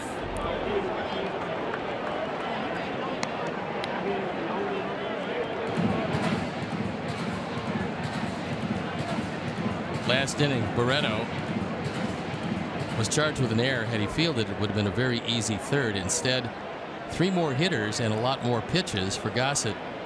And every one of these pitches he's thrown to Anderson is a pitch he wouldn't have made but for a defensive miscue. You can lose multiple innings in a start off that. There's a young man, first major league home run today.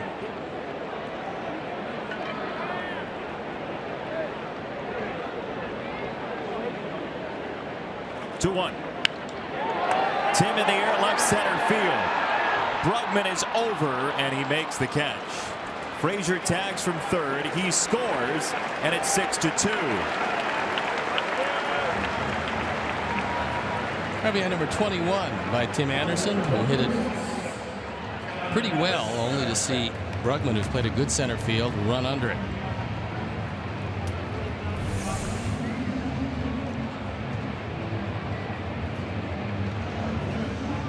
This is going to be yet another unearned run.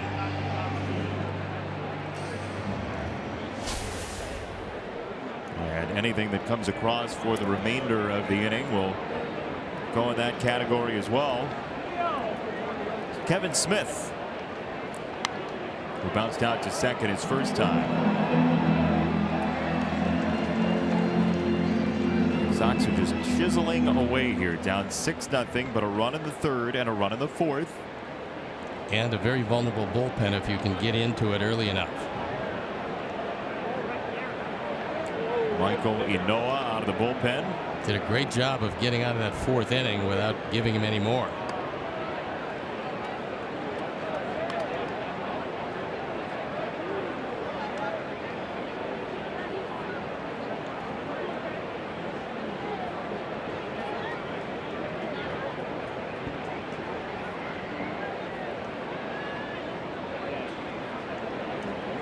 Ball and a strike. One hopper all the way to the backstop, and Davidson up to second base.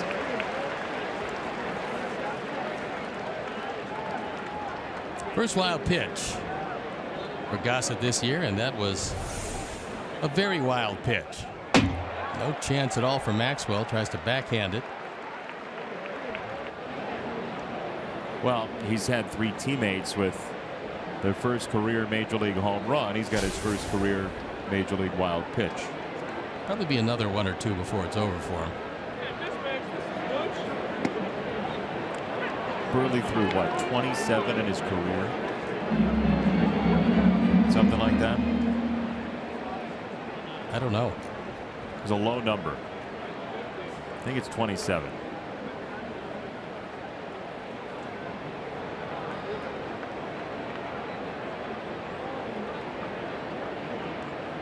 "16 years, 27 wild pitches." As there is strike 3. Smith fans to end the 4th.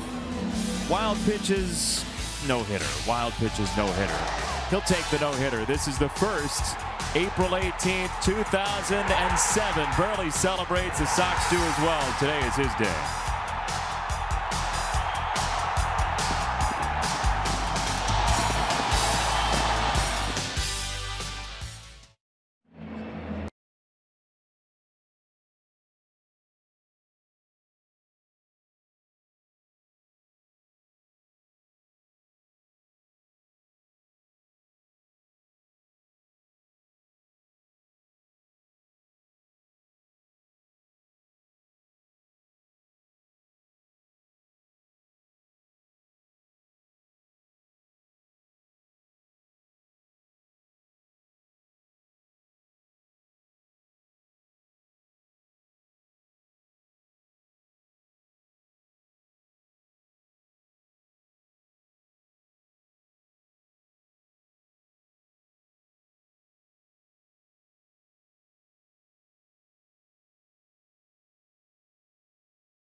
On CSNChicago.com, presented by The Great Escape.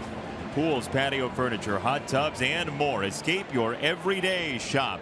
The Great Escape. Sox are on the comeback trail, down 6-2 now after a run in the 3rd and a run in the 4th. And Michael Enoa tries to keep Oakland down here in the 5th. And we'll start with Yonder Alonso. There is strike 1. You mentioned the players from Miami who he's with in the offseason. He trained with Alex Rodriguez for a while down in Miami. Manny Machado was down there, so he had a bunch of guys that he trained with and talked hitting with, and he had changed his style. He came roaring out of the gate this year, but lately he's had some problems as they've really started to keep most everything away and change the speeds, and when the pitchers go inside, they go well inside off the plate.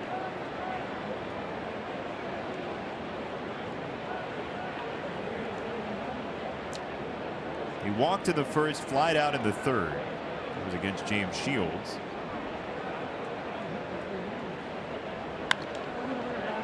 First base, Abreu.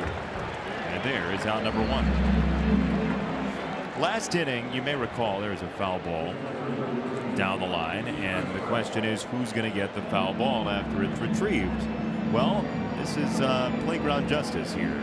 Rock, paper, scissors, shoot. You win. How about that? But then he offers to give him the souvenir, or at least show it to him. Here, I got it. When you win rock, paper, scissors, you don't give up what you won very easily, I wouldn't say. That's probably true. Rock, paper, scissors for the burger they just brought up to the booth? No, that's that double patty with onions and mushrooms and everything else on it is all yours. It is from the Craft Cave. It is the Wild Pitch Burger, Bob Rosenberg special. Swiss cheese, grilled mushrooms, and onions. It's the 28th wild pitch on Burley Day. He had the 27 in his. We didn't plan that, by the way. 27 in his career. Yeah, the burger up here in the booth. If you can't get to this burger, the Bertucci boys will certainly make you a quality burger. You have to go in the right field area. Saw Bobby yesterday. I think he's lost his step to either side with that knee brace. But they have great food, chicken, hamburgers. That's one of the great things about this park. Great food just about everywhere you look.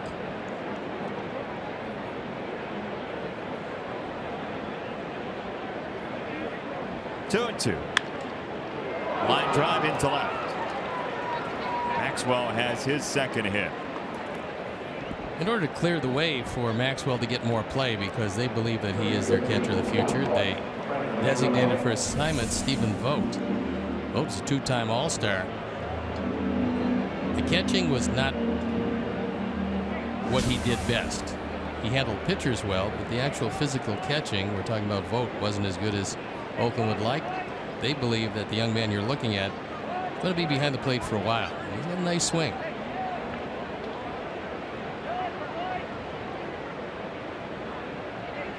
Saw a nice swing from Barreto, at least for the Oakland folks, in the third inning. Wasn't so nice for us here in Soxville. We told you the wind was howling out toward left center field. This normally would have not been out of the ballpark, but it got up in that wind and just kept on going.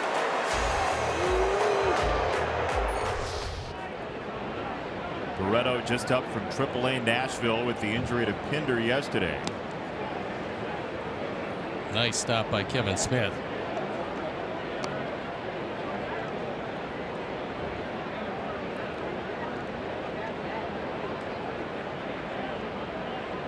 Lovely Nashville, where Don Cooper makes his home. Don loves it down there. I've talked to him about that many times.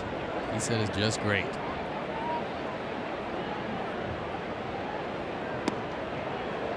One and two on Barreto.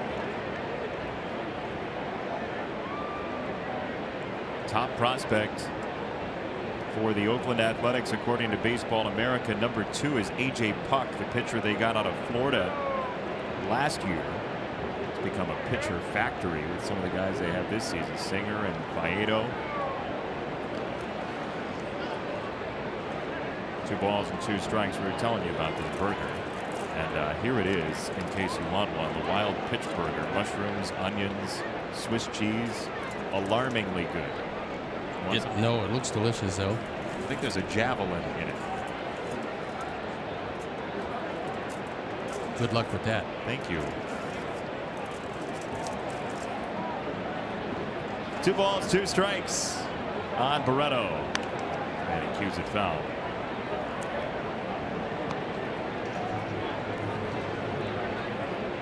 Sox and A's will play one more tomorrow, and the hope for the Sox is that'll be the rubber match, though a comeback would need to happen here for that. It's Sonny Gray versus Derek Holland.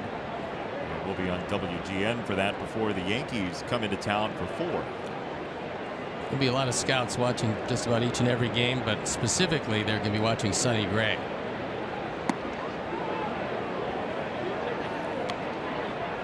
Barreto was going to run to first base.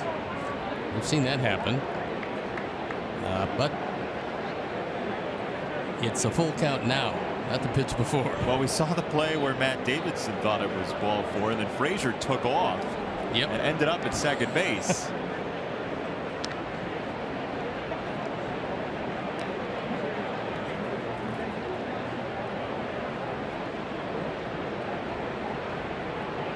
Three and 2 on Barreto.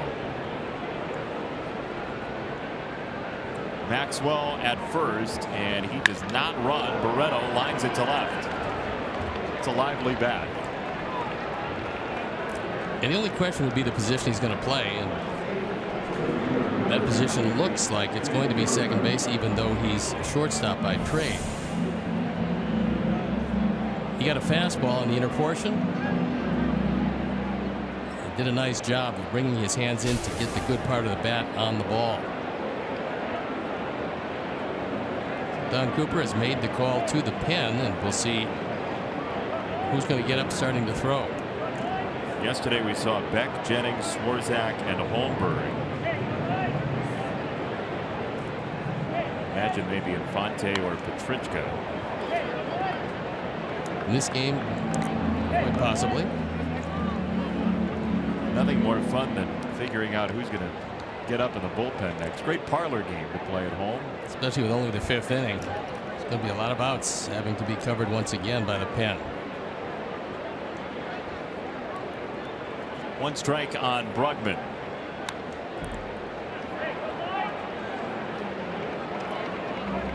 There's Gregory as he starts to throw.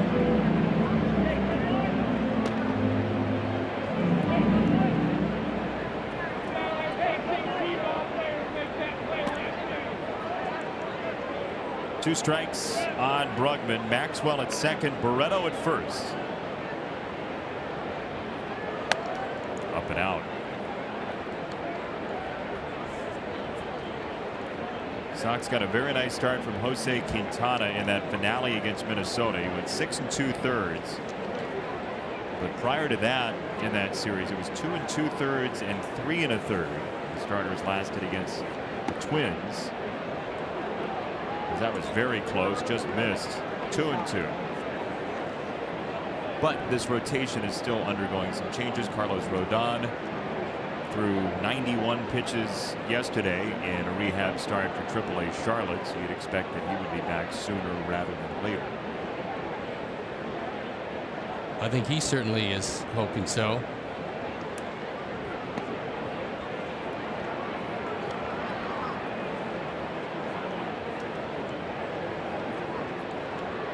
So Inoa takes a moment to himself behind the number 56 on the mound. Mark Burley's jersey retired. Saw the ceremony right here on CSN. Coverage continues throughout the day of Mark Burley and his White Sox career. Way outside, ball 4. Bases loaded, one down for Oakland in the 5th. Superhero night returns to the ballpark Thursday, June 29th. As Coop comes out, your Sox take on the Yankees 7:10 p.m. First 1,000 fans to purchase this specially priced ticket will have the chance to participate in early BP and get an exclusive Jose Abreu superhero bobblehead. Visit whitesox.com/super before these tickets are up, and away.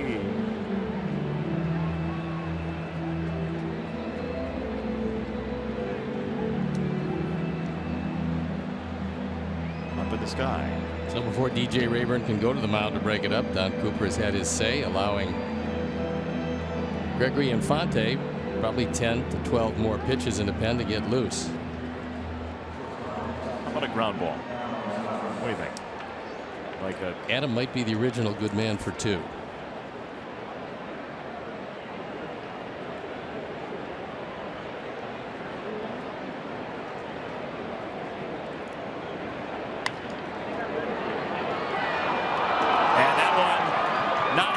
cleanly, so everybody's safe. Maxwell is home. Barreto to third. Brugman to second. Rosales on at first. 7-2. Second hit of the day. 22nd run driven in. And that's going to be it for Michael Inoa. He will give way to Gregory Infante. That one just skipping under the glove. Todd Frazier. Tim finally corrals it. But not before a run scores. So Inoa walking off. His afternoon is over. And as Infante comes in, we'll step out and be back after these messages.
They square off with Orlando City.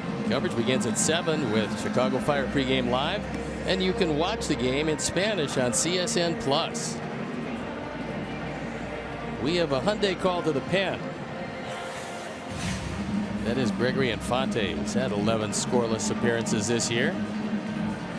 Threw very well in 2 1/3 in Minneapolis. On for the 18th time. The ERA a touch over 5. There you look at the rest of the numbers, and he's got an Oakland A at every base and 1 already in. And as we've celebrated Mark Buehrle today, we go into the Wayback Machine of White Sox history as well. Gregory Infante's wife is Freddie Garcia's sister.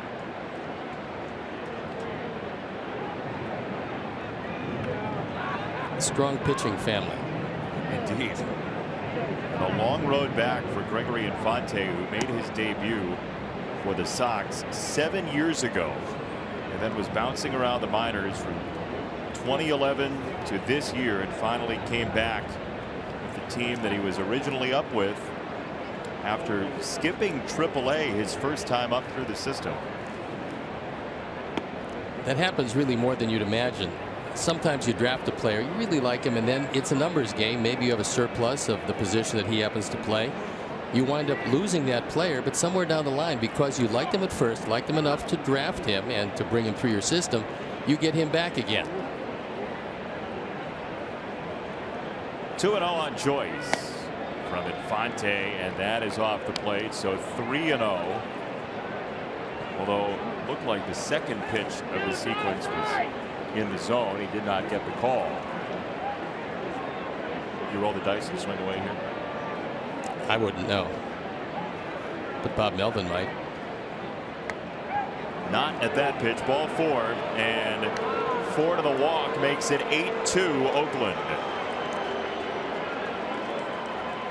And one of the reasons why, when you ask that question, why I wouldn't have done it, if the scenario was different, if the pitcher had gotten a lot of pitches over the plate beforehand, if he had been in the game for the inning where he was loose, I would say, okay, let him go because this might be the best pitch you'll see.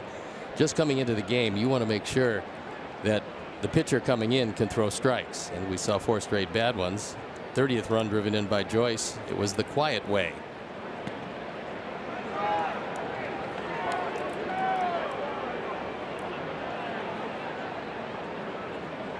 One 1-0 on Olson, so 5 in a row, and now Todd Frazier with a visit for Infante. Try to help him find the zone.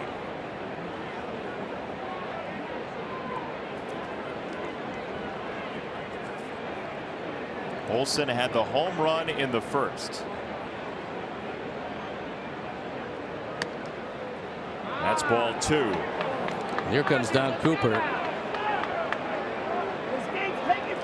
Pretty easy to figure out what he's going to tell Gregory Infante because he's missing outside and many times up and away. And that means you're just not staying closed. He's going to talk to him about that front shoulder. In the case of a right-hand pitcher, it's the left shoulder. And what pitchers will think about is showing their number to the hitter. If you try to show your number to the hitter as you come back on your delivery, that means you have to stay closed. Another trick that pitchers will use is trying to hit their chin with the left shoulder. You can't do it, but if you think about it and try, you're going to stay closed long enough where that ball won't slip high and away. That's one of the biggest factors for pitchers struggling with their control is opening up too quickly. Same thing with a hitter. He opens up too quickly, no coverage on the outside part of the plate. Pitcher opens up, he can't get it into a left-hand hitter. So on this delivery, what are we watching? He's probably going to throw a fastball and probably try to hit the outer third. Called strike. He got the fastball in the zone. And Olson taking all the way again with the philosophy, make him throw strikes. See if he can throw another 4 straight bad ones.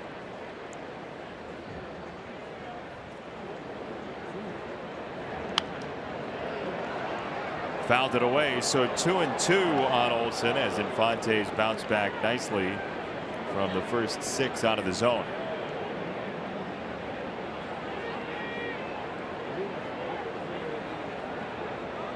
Ryan Healy is on deck. Powerful third baseman for Oakland. Outside, 3-2. Gregory wanted it, but as we'll see, DJ Rayburn made the right call. This one, with late movement, actually takes it out of the zone. And Kevin does a nice job of getting it and trying to ease it back in the zone, but is not to be. There's a swing and a miss for strike 3 and 2 down.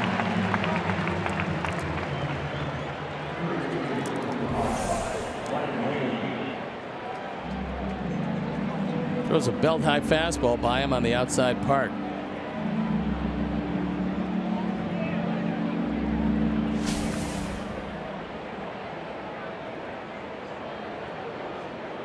Two out for Infante. He'll face Healy now. Already this year has 35 extra base hits, 18 doubles, 17 home runs. And he takes strike 1.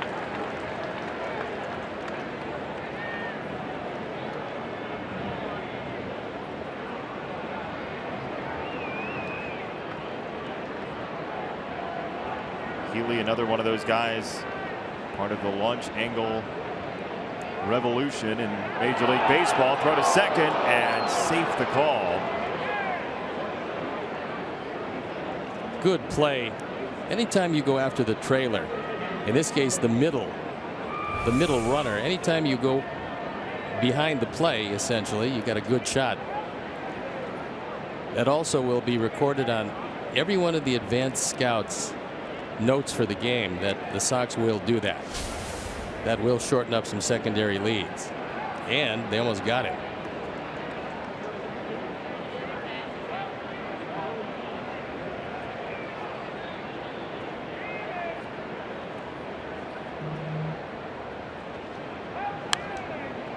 Fouled away, 2 strikes. Healy worked last year with Ed Sprague, the former Blue Jay third baseman, among others, on getting more loft on the baseball, and he has seen some positive results in terms of home runs with the 17 this year. Well, being very strong and also the ability to hit it out anywhere in the field certainly helps him.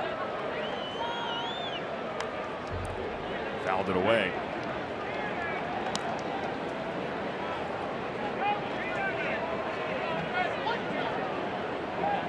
Joyce at first, Rosales at second, Brugman at third. It's been 3 singles and 2 walks in the inning for Oakland so far. 0-2 from Infante off the plate.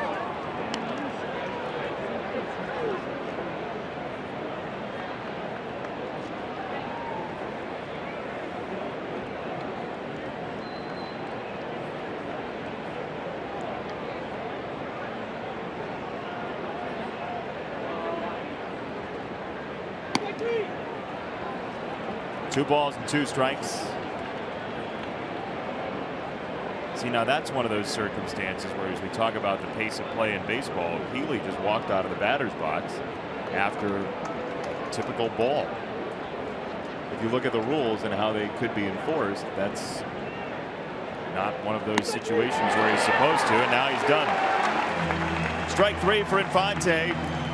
Mark Burley Day continues with one of the great plays that he ever made, and he still says he doesn't know how he did it.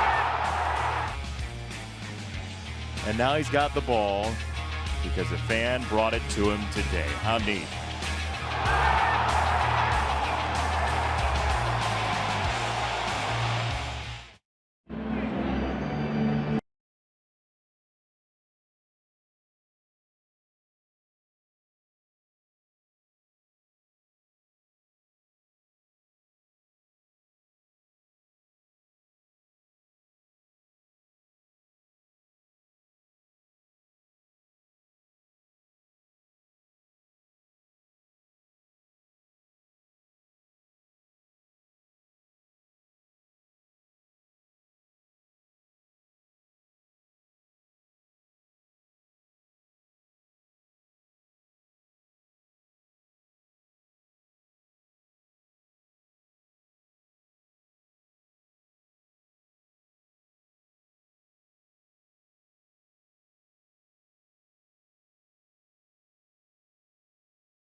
That's exciting. How about that for foreshadowing? Yeah. Way to go, Art Chuck. Good tease, Chuck. 8-2 your score. Sox will have 9-1-2 coming up. Sanchez, Hansen, and Cabrera, 3 switch hitters against Daniel Gossett, who, after a brief blip in the run by Oakland of consecutive 2-run innings, grabbed 2 more in the top of this inning. So 2 in the first, 2 in the second, 2 in the third, and 2 in the fifth for the A's so far today.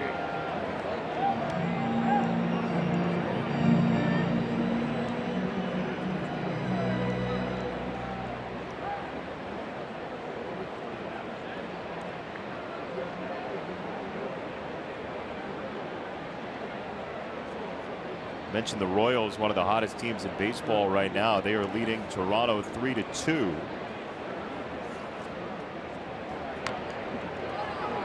That's a chopper to third.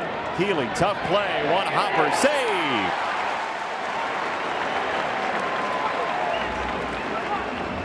Ryan Healy did everything he could on that play, but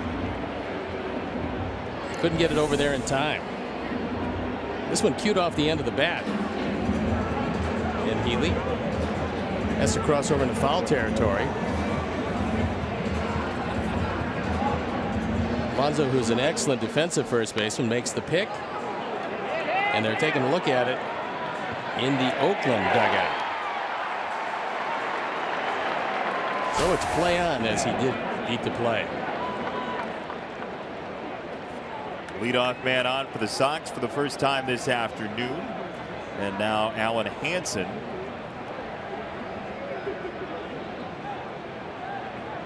Trying to build a rally for the Sox here in the 5th inning against young Daniel Gossett. There's ball number 1.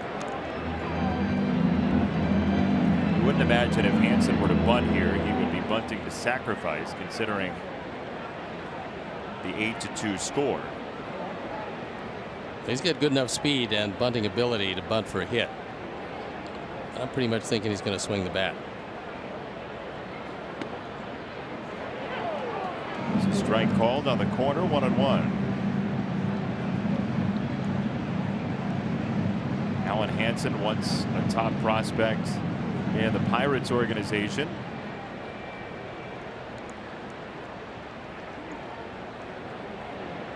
Made his major league debut in 27 games last year for Pittsburgh. This is now a second organization after signing in 2010 and coming up through Pittsburgh's system. Switch hitter with speeds who can play multiple positions is a desirable guy. And into a numbers game at Pittsburgh, Sox claimed him. He lofts this ball to center field, and 2 on, nobody out here in the 5th.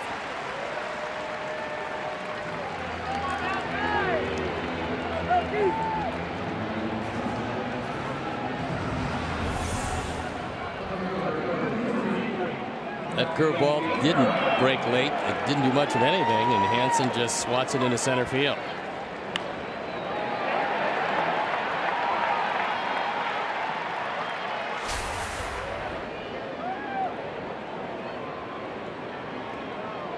Sox had just 2 hits in the game before this inning, and now 2 hits to start the 5th. With the heart of the order coming up and a chance to eat away at that 6-run deficit. Melky takes a strike.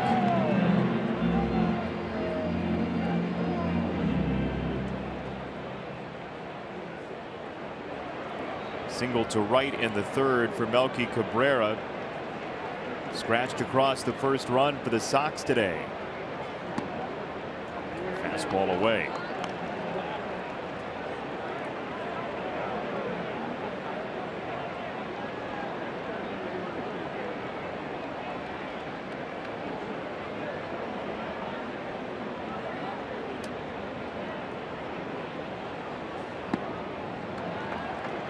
Fastball low.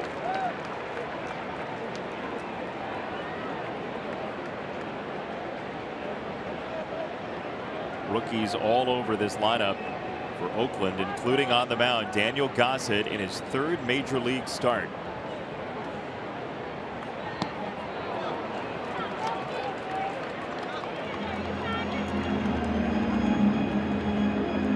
think it's pretty unusual, and probably the most unusual thing about the day today is that 3 guys in the same lineup hit their first major league home runs on the same day. I'm not sure you're going to see that too often. I find that a lot of youngsters will come up in September, but that's a while away yet. Gossett with a strikeout of Melky. 4th strikeout for Gossett today, and 1 down. This is a great breaking ball when you're ahead in the count, and Gossett has a good curve. Breaks late. It was a short breaking pitch, and he got Melky. That's the type of ball, as it comes into the hitting zone, that looks like it's going to be a strike and then no longer is. That's your best wipeout curveball is one out of the zone. That's why the only time you can really use it effectively is when you're ahead, because otherwise, the guy looks at it, he's going to take it, see what it does, and it is a pitch that will fall out. Some people talk about it in terms of pitch tunneling, that when the ball crosses a certain point on the way to the plate, if it looks basically the same spin-wise, location-wise, that's when you've really done yourself proud in terms of location of a breaking ball. If it looks like a fastball in a certain spot and then forces essentially the hitter to swing at it, as this ball is hit to right by Abreu for out number 2. Sanchez is on to 3rd. Researchers say there's a point where hitters have to make a decision, and so if the ball looks like it's going to be in the zone, they're essentially parameters of their hitting zone. Well, hitters, the ones with the real good ability to recognize the strike zone, they're going to take a look at that pitch. We've talked about this not very often, but a couple times. The curveball is the only pitch that comes out of your hand and actually goes up. And a good hitter is going to take a look at the spin of the ball. If it goes up leaving the pitcher's hand, he doesn't have to wait too long to realize it is a curveball. And if you can recognize the curveball because it goes up out of the pitcher's hand and you see it knee high, you know it's diving out of the zone. It's when you lay off. It's like a sinker baller. You see a knee high sinker, you don't swing because you know it's going to be calf high by the time it gets to the catcher. You essentially have parameters for each pitch if you're a hitter, right? If you say if it's pitch X and it starts here, I'm not swinging. Well, the key also for a hitter is just to decipher the spin, because each pitch has its own spin. Now, a good straight change will have the same spin as a 4-seam fastball. Will have a backwards rotation to it. And that makes it a good pitch because the hitter's eye identifies fastball, and then it's a changeup.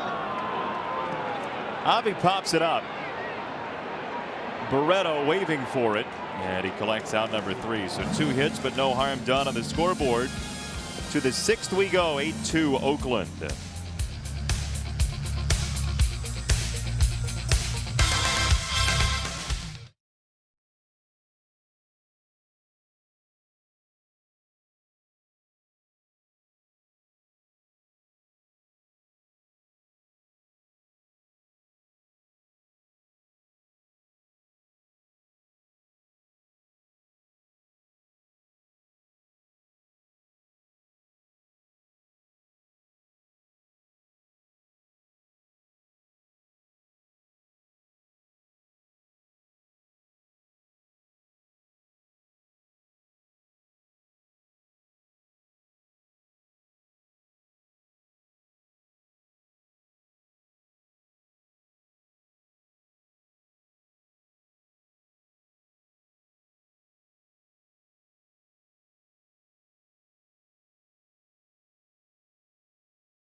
Mullet Night and a post-game fireworks show presented by Great Clips.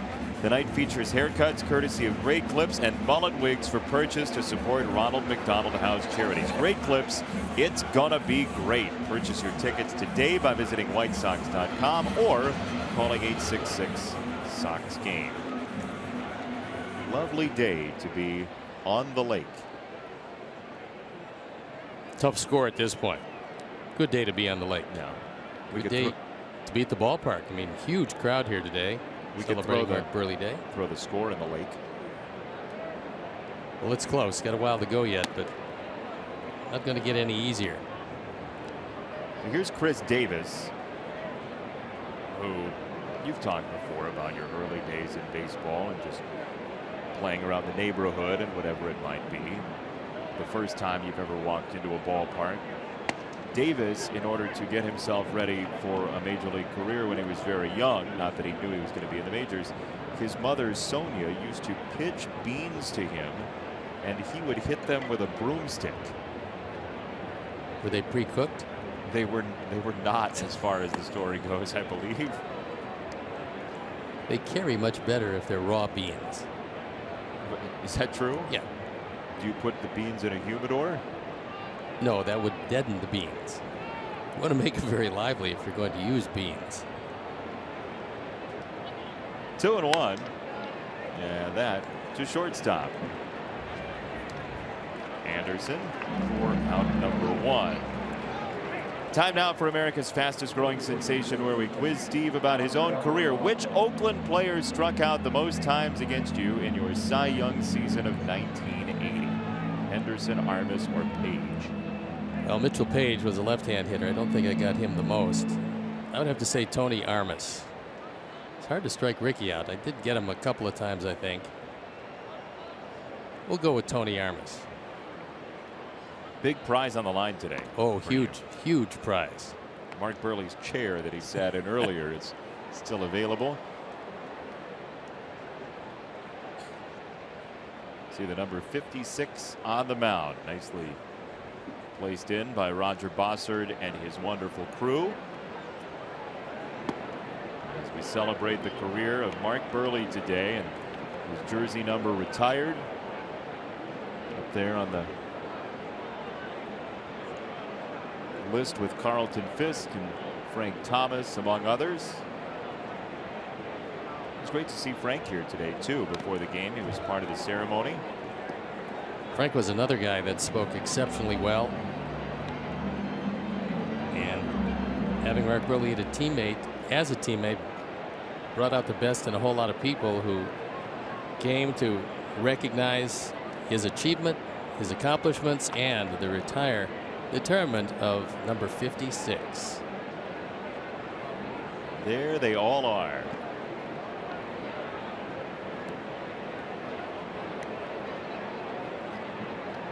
Frank, in his remarks, said that the most uncomfortable at bat he ever had was against Mark Burley, and then he reminded Mark that he took him deep. I think Mark probably knew that. I think so. Yeah, but Frank took a lot of people deep. Alonso with enough loft to beat the shift and a 1-out single here in the 6th.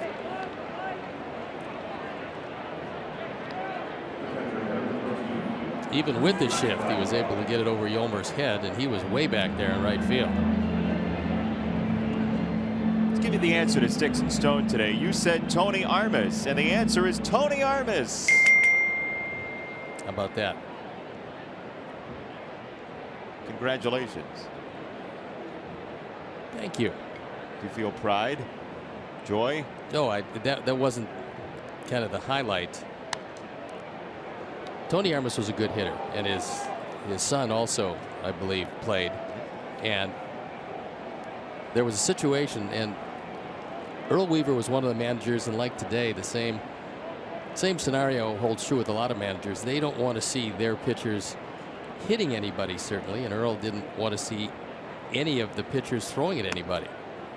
But we got in a situation where one of their starters had knocked down a few of our hitters.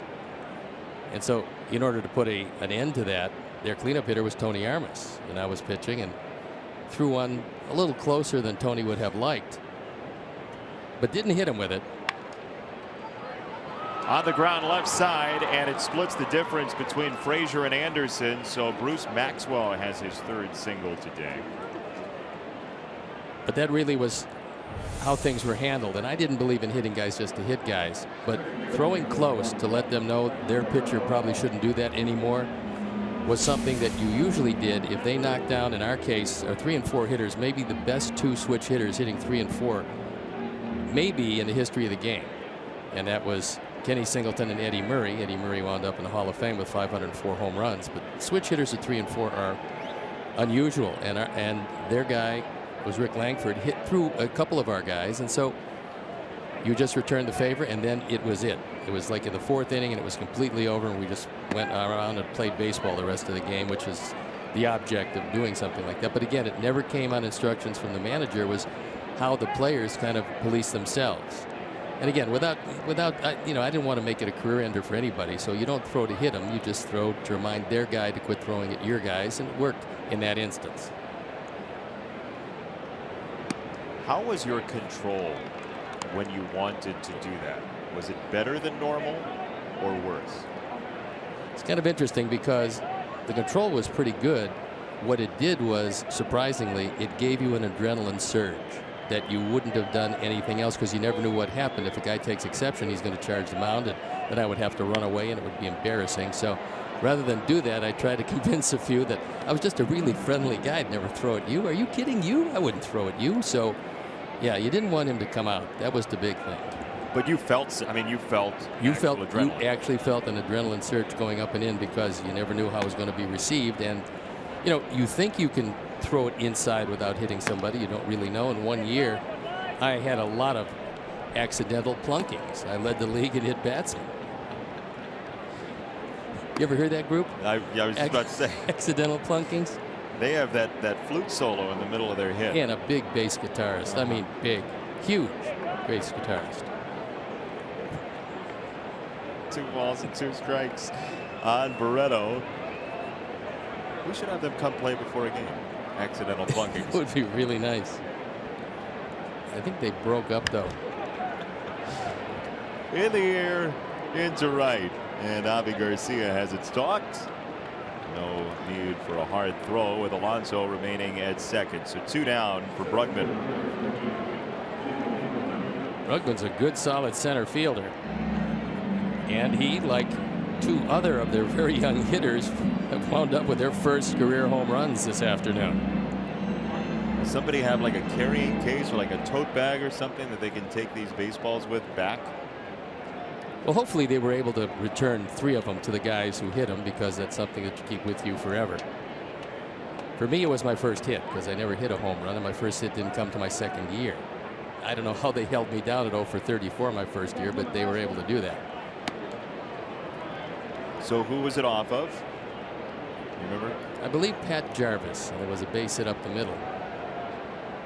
Not hit hard, was a 52 hopper, and he would have absolutely authenticated it. You know, I'm disappointed on our superhero night discussion yesterday. You didn't say that your favorite superhero was the authenticator. Avi in right tracks it down to retire the side. Faster than a speeding bullet, Avi Garcia. 8-2 after 5.5.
Sox Farm Report presented by Ozinga.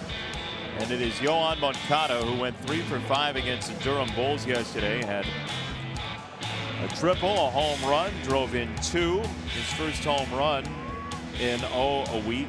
I mean, he's had one basically every week the last 3 weeks. He has 9 for the season, 7 doubles, 3 triples. He's slugging .456. And the only thing that's been able to stop him has not been pitchers. It's been a thumb injury that put him on the shelf for a while. He came back and wasn't swinging well. As hitters who have any hand, wrist, or finger problems, they're not going to swing it well. So now Yoan is entirely healthy, and he's tearing it up once again at AAA. Charlotte is playing later on tonight, 5:35 our time, against the Durham Bulls. You ever seen the new ballpark in Durham? Never been to Durham. I didn't see the old place either. No. It's a nice place. They have a blue monster there. It's a tall left field wall, as you might expect. Into right field, Olsen back at the warning track. He can't make the play. Frazier's off to the races to second base with a leadoff double. Olsen went back, timed it pretty well, but got very close to the wall. The ball tipped off his glove. And this is a first baseman by trade, and by all indications is a very good first baseman. Throws right field. This one not so much. This is a very tough play because the ball is slicing away from him. He knows he's going to hit the wall with about a step to spare. And when he does not have the baseball, so a promising way to lead off the 6th. Number 11 for Frazier to go along with 12 home runs. And now Davidson. Well, the Sox first 8 batters all made an out in this game, but after that, I mean, it's not been for lack of opportunities. There's been at least 2 guys on in every inning after that second inning.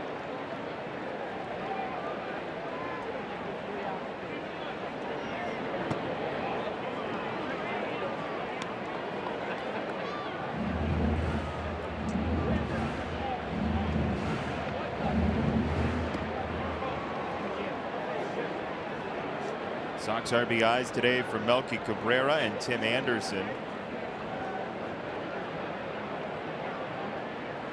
And look at second. There was nobody to throw to, but Gossett wanted to make Frazier aware that he was thinking about it.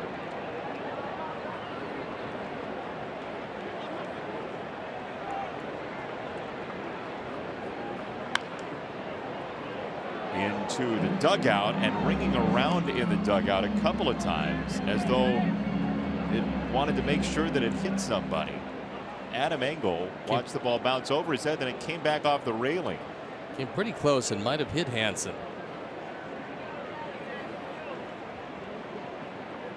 I think he was holding his side, so don't know if it was hit by the ball or something else.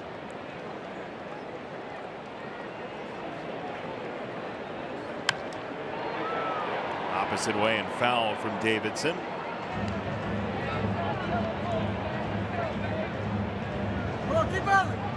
Allen's smiling. You get hit on the right side, just below the number.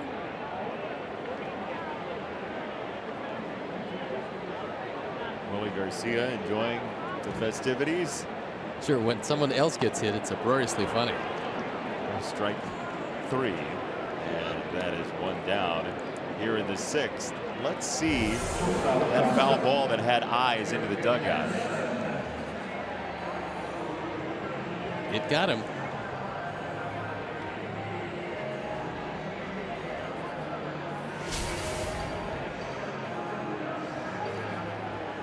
Well, once he's smiling, you can laugh about it.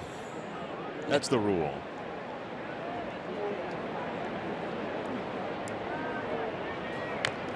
One out and a foul ball from Anderson, who spent his time after the ejection yesterday with Ricky Renteria. They watched the game together.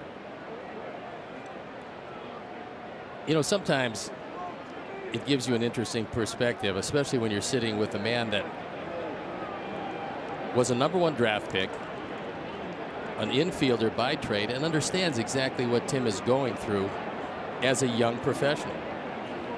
We've talked many times about one of the real great things that Ricky Renteria is able to do is communicate exceptionally well with his younger players. He's absolutely the perfect man for this particular job.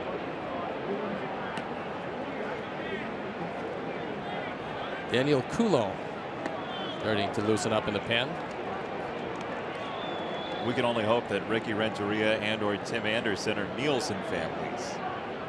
We can only hope that they're not sitting together in the dugout, or rather in the locker room, with too many games watching the duration of the game that's being played. Yeah, it's nice once. After that, diminishing returns. Healy at third off the short hop. Anderson busting it down the line. He's safe on the high throw. And Todd Frazier into third. It's E5. That's the third. And Healy had all kinds of time and took an inordinate amount of time. And then by the time he realized that Anderson can really run, he had to get rid of it quickly. Look at how many steps he takes before he throws it away. And we told you that Healy is not going to be their everyday third baseman. We're going to see Matt Chapman when we go to Oakland, most likely. That was a few steps too many for Ryan Healy, and then he airmails Alonso. Again, Oakland opens the door. The only infielder for Oakland today not to make an error is first baseman Yonder Alonso. Still have a long way to go in this one. Opportunity knocking again for the Sox. This time Kevin Smith will try to drive in a run. He's on a 6-game hit streak right now, but 0 for 2 with a strikeout last time and a bounce out to second.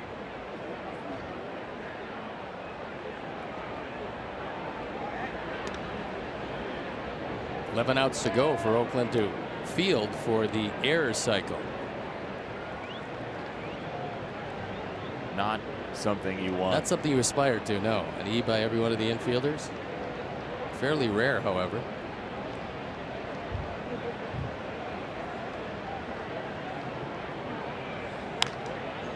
Launched foul by Smith. 0-2. Wonder how many times we'll find out, either during the game or after the game, how often it happens that 3 guys will have their first career home run in one game. Yeah, I personally have never seen it. I'm sure it's happened a few times. I would think it would. Again, especially, it seemed like it could happen a lot more easily in September, where you have massive call-ups. This is trouble. Rosales, Barreto, and 2. Sox are looking for some offense, and they got some from an unlikely source in lovely Milwaukee 8 years ago. What a sweet swing that was. Mark Buehrle goes deep. June 14th of '09.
Sale fan cam. Bring the fun home.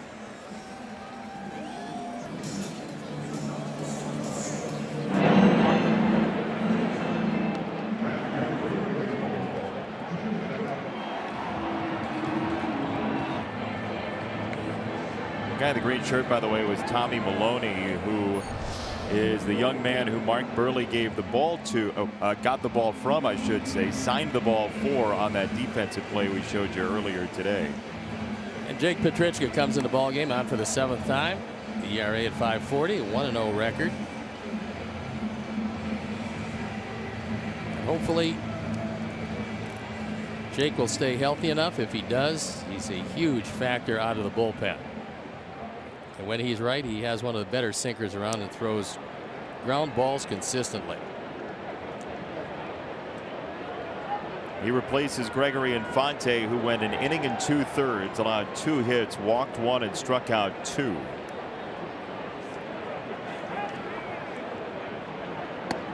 Petrichka last threw in that game 2 days ago in Minnesota. He went 1 inning, gave up 2 hits, no runs. He struck out a pair.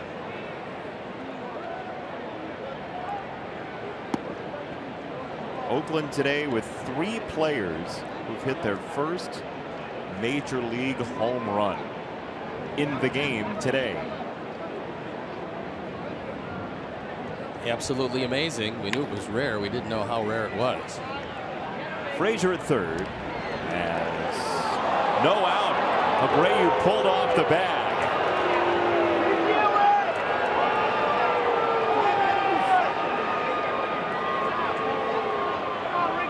Jose's not arguing. Sam Holbrook made the call. It's going to go E5.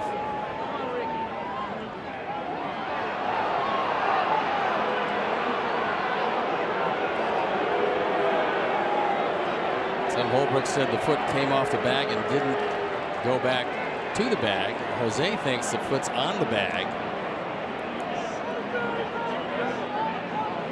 So now we'll have to see what they say in New York.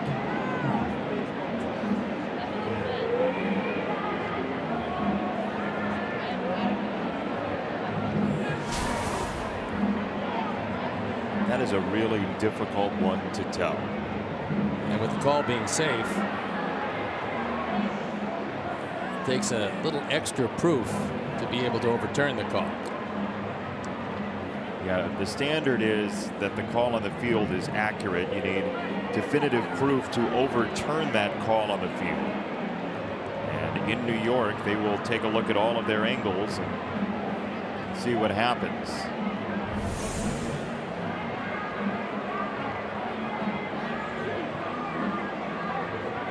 I don't see any space between foot and bag there, Steve. Do you? No, and you don't see Jose argue very much. The fact that he stood there as long as he did would lead you to believe that he believes his foot was on the bag.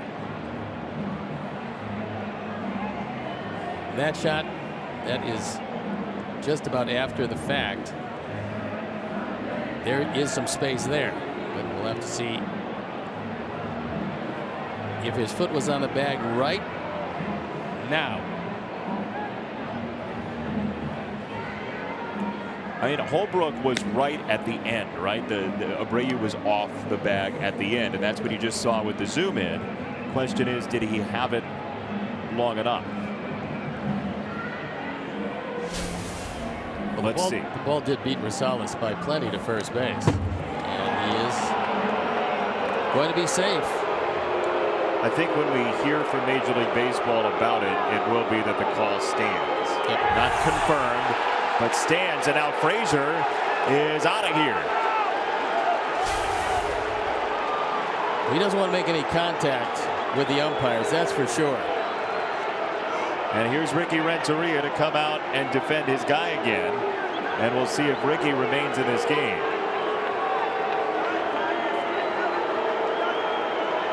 Ricky is really hot. He looks like he is heading for yet another one of those early exits. Ricky doesn't like the last couple times he's seen his guys get ejected. He doesn't like the quick hook. And he just got run for the second straight game. He thinks that his guys deserve to be able to vent a little bit.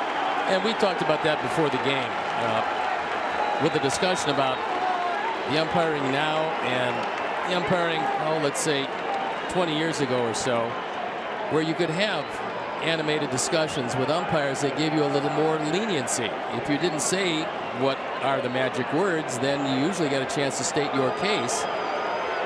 So Ricky comes out to defend Todd Frazier, and what he felt probably was a bit of a quick hook. Well, it's two quick hooks. Yep. He feels like Anderson got the quick hook yesterday, and this is residual plus.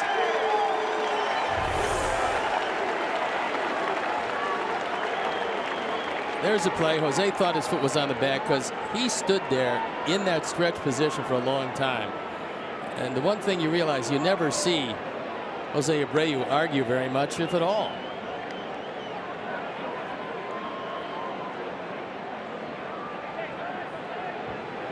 So Frazier gets run very quickly. And now in that circumstance, Frazier was not walking away like Anderson was yesterday, but Ricky Renteria is just kind of tired of having to deal with this sort of thing, I think. Yep.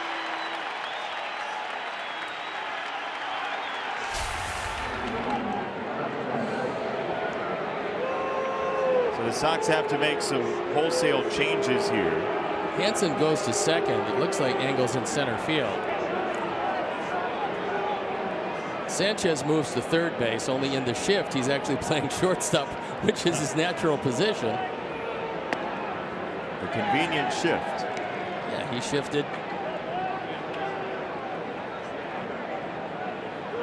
So there's Sanchez playing nominally third base. Engel into center, and Hansen over to second base.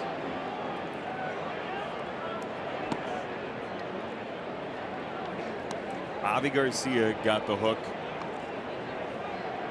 a week ago from pointing to his eyes on the way back to the dugout, but he was on the way back to the dugout. Anderson made a comment to Jim Wolf yesterday and was on his way back to the dugout, and Ricky Renteria feels like his guys need a little bit more leeway in a highly competitive sport than first or second thing out of your mouth you get run. Now Frazier today did not have the same kind of feeling to it, that he was walking away to his position. However, after two that looked fairly similar, Garcia and Anderson, you can see why Renteria is pretty much over it. Yeah, he's absolutely gonna go out and defend his guys. That's just what he does. And so you pretty much knew. I mean, you could tell as this was escalating that Ricky was going to get thrown out of this one. Then when you throw your cap, that's usually the exit sign. There you go. What a series so far. And there is ball one to Olsen.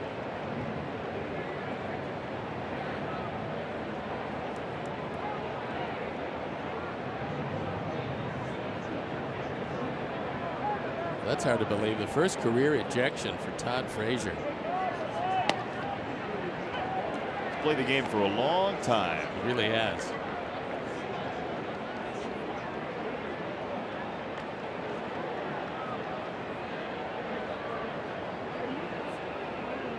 Todd's an emotional guy. He's a vocal guy. As that ball slugged to center field, Engel is back on it, and Engel has no play.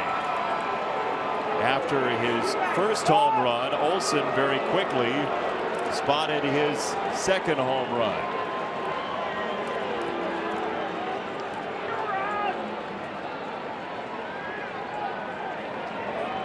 We've been told that Olsen has a whole lot of power, and we've seen it up close and personal today. Our fourth home run replay.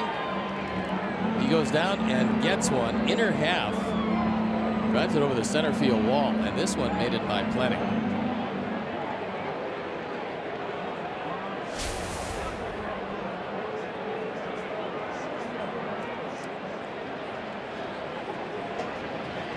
Olsen has driven in 4. His total was 3 before this game. Anderson at short knocks it down, and out. The call at first. Abreu looks at his foot on the bag.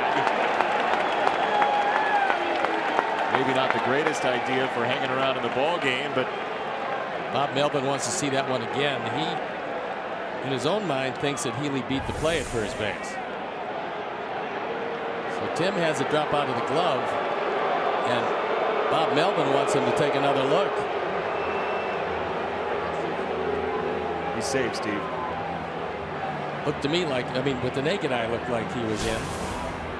We'll have to see what they see in New York again. If the call is safe, there is going to be a lot of booing here at the ballpark.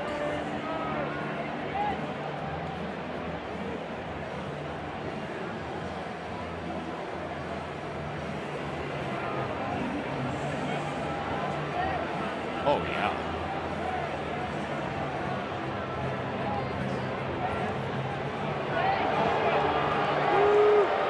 Calls come in safe. It is much more difficult in this day and age to provide a makeup call because the electronics don't allow you to do so. And now it forces Bob Rosenberg to make a call, and that was E6 on the play. That's error number 17 for Tim.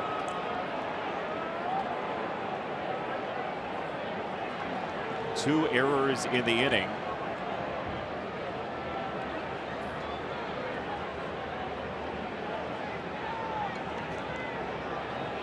And here is Chris Davis. So Petrichka with errors all over the place, people getting ejected all around him. He's essentially Nero here in the 7th inning. Not much you can do except stand out there and keep throwing them. Into left center field, and that's going to be a long run for Engel. Healy is on his way into third. Davis with a 1-out single. And with that base hit, every one of the starters has at least one hit. For Jake, this was a sinker that didn't sink, and Davis took advantage of it.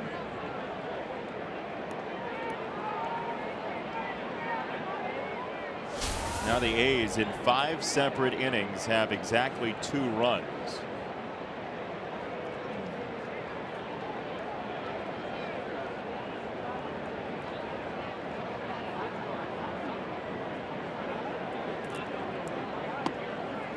There's a strike for Yonder Alonso.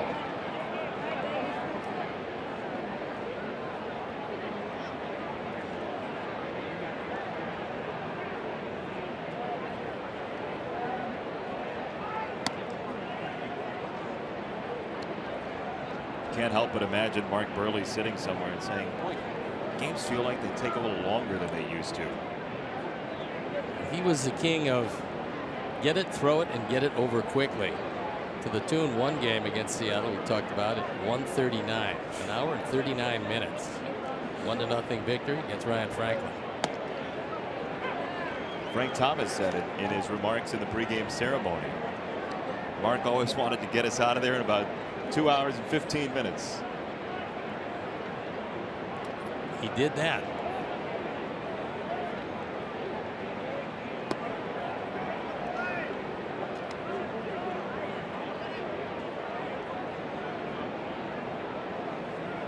Frank's piece of advice that I thought was maybe the most interesting to Burley as he left the podium, he said, stop being modest.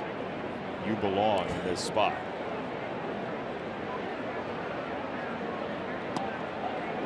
Here's strike 3 on Alonso. And 2 down here in the 7th inning. Sox fans, check out the Craft Cave located in right field. The Craft Cave features over 75 craft beers, a full bar menu including craft burgers, and a lively atmosphere for all fans.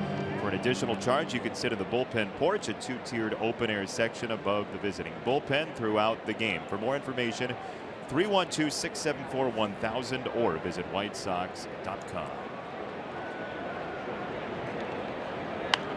One of the greatest things that was said during the course of my career, and it was said to a lot of different people, it was the All-Star Game luncheon. Vin Scully was the speaker. It's the only All-Star game ever played in Dodger Stadium. It was 1980. And Vin Scully looked at all of us sitting there, National League, American League, and said, boys, You better enjoy this, because if a blink of an eye, you're going to go from an all-star game to an old-timers game. You better have a good time with every minute that is afforded you to play professional baseball. And he was so right at the time. I had no conception of the fact that my career would last less than 2 more years. So he was right. Seemingly in a blink of an eye, you go from an all-timers game, you go from an all-star to an old-timers game. To left field by Maxwell and toward the corner. Strike 2. Adam Burley even said it while he was up here with us. He said, look, you never know what's going to happen. You never know. You don't have the opportunity anymore, so you might as well enjoy the thing while you can. And it was cool to see him with his kids here, because they had not really experienced his career. This was a flashback for him, but the first time for them in a lot of ways. And what he said about that was, when they talked about 300 wins, because Tom Glavine got there, and he said, I won't be around that long, because he didn't want to miss all of that time seeing his children grow up. You know, if you think about it, at the age he is now, and he's been retired for a bit, he's 38 years old, but Jamie Moyer had 8 more years in the major leagues left at that same age. Off Petrichka to second base, and playable for Hansen to retire the side. We're going to show you some defense when we come back around Major League Baseball. The A's lead in this one 10-2.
AWS, and it's a couple of defensive gems. Tommy Pham out of nowhere.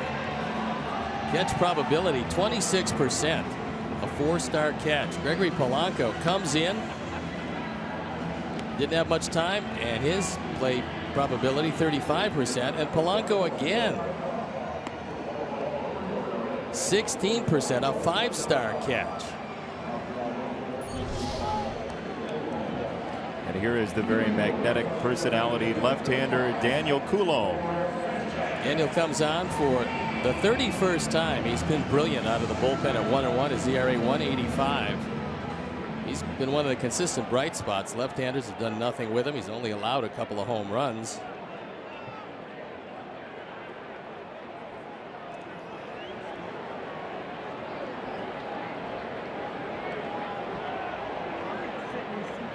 Sanchez first.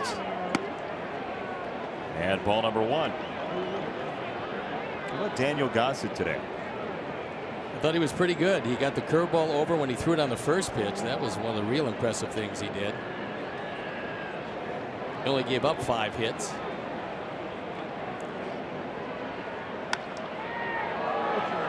To right field, and Olsen on the drift to the warning track. We're out number 1. Sox fans, join us as the White Sox take on the Seattle Mariners Saturday, July 15th, 6:10 p.m. First 20,000 fans get a White Sox cap presented by the Private Bank. Purchase your tickets today by visiting whitesox.com or calling 866-SOX-GAME.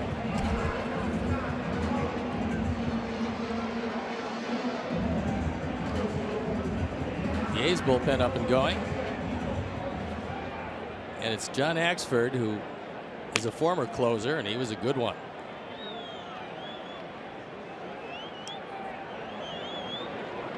We got a couple former closers on this roster. It gives the guys who are currently trying to close a little help when you get former closers that are now either setup men or first guy out of the bullpen situations.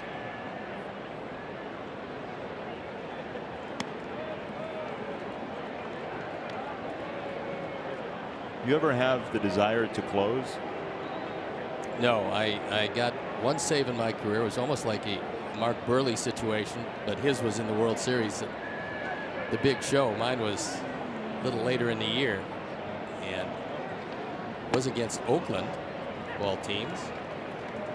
We had run out of pitchers, and Chuck Tanner told me just go down the bullpen and throw. So I went down the bullpen and throw. I saw him. I was the only one throwing. I saw him walking to the mound. It was in the 10th inning with the bases loaded. We were up 1-0. And I figured, well, he's just out there for a chat because I've never closed in my life. Nope, I was wrong. He started motioning. He's tapping his right arm, and I'm looking around. I'm the only one there. It's got to be me. So I went in and I threw 7 straight curveballs and struck out Joe Rudy and Gene Tennis and got my single save of my professional career. Never wanted another one. Never wanted to try at another one. What were you doing during the innings prior? Mark Burley has a great story for what he was doing. Well, I was sitting in the dugout like most starting pitchers between starts, and Chuck said, well, you never know what's going to happen as he's going through pitcher after pitcher. And I said, why don't you change it, because I had tennis shoes on. Change your shoes and just, take a run down the bullpen, loosen up a little bit. And when you get down there, I'll let you know. And so the call came, and just get him to start throwing the ball. Nothing serious. Just, throw the ball, see if you can get yourself loose. And so that's what happened. Not near as exciting as Mark's. There's out number 2. I like that, though. He didn't really tell you what was happening. No, He said, don't worry just about go it. down, just relax, just ease your way into this. And then he went about emptying out at the bullpen. Guy after guy went in. I'm sitting out there having a beautiful day. It was lovely in Oakland, sun shining, gorgeous day. And not exactly as dramatic as Mark Burley in the World Series. There wasn't near as much cheering after it was over. We just know that it was the end of the series and we could actually leave Oakland, which everybody was kind of cheering about. You didn't have a fridge in the bullpen, did you? And no, in those days, not anything, nothing. Not a bottle of water even. Yesterday was bottle of water day for the relief pitchers. Nothing. They didn't know about hydration when I came in the league. We were all pruned up usually. No hydration at all. They invented electrolytes 8 years after your career was over? We didn't even hear about those. We thought they were something that you had for night games. 2 strikes on Melky from Daniel Coulomb.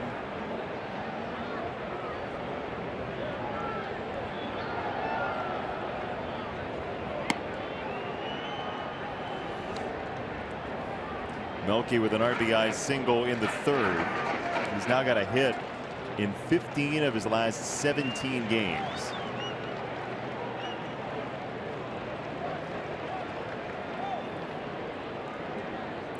One, 2 in the dirt.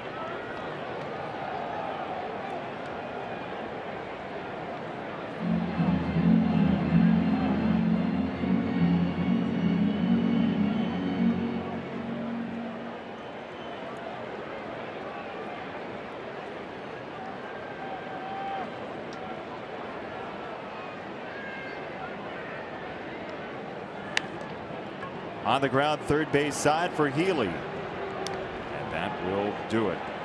It's a 1-2-3 inning for Coulomb. No bigger stage for a quick relief appearance than Mark Burley in the 14th inning. Game 3, and the celebration was on.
E-Click is located in Chicagoland, is rated A+ by the Better Business Bureau. E-Click Lending. Oh, the mortgage just happened. An undersold boom. That was the quiet ease into it boom. Backed up by massive sound effects, however. I think our truck just exploded. That just happened. New pitcher for the Sox. Tommy Kahnle comes in the ball game. He's on for the 30th time. 1.23 ERA, and even guys that aren't closing need an inning every now and then. Kahnle needs an inning of work. Right-handers have hit 117. They haven't done a whole lot with him.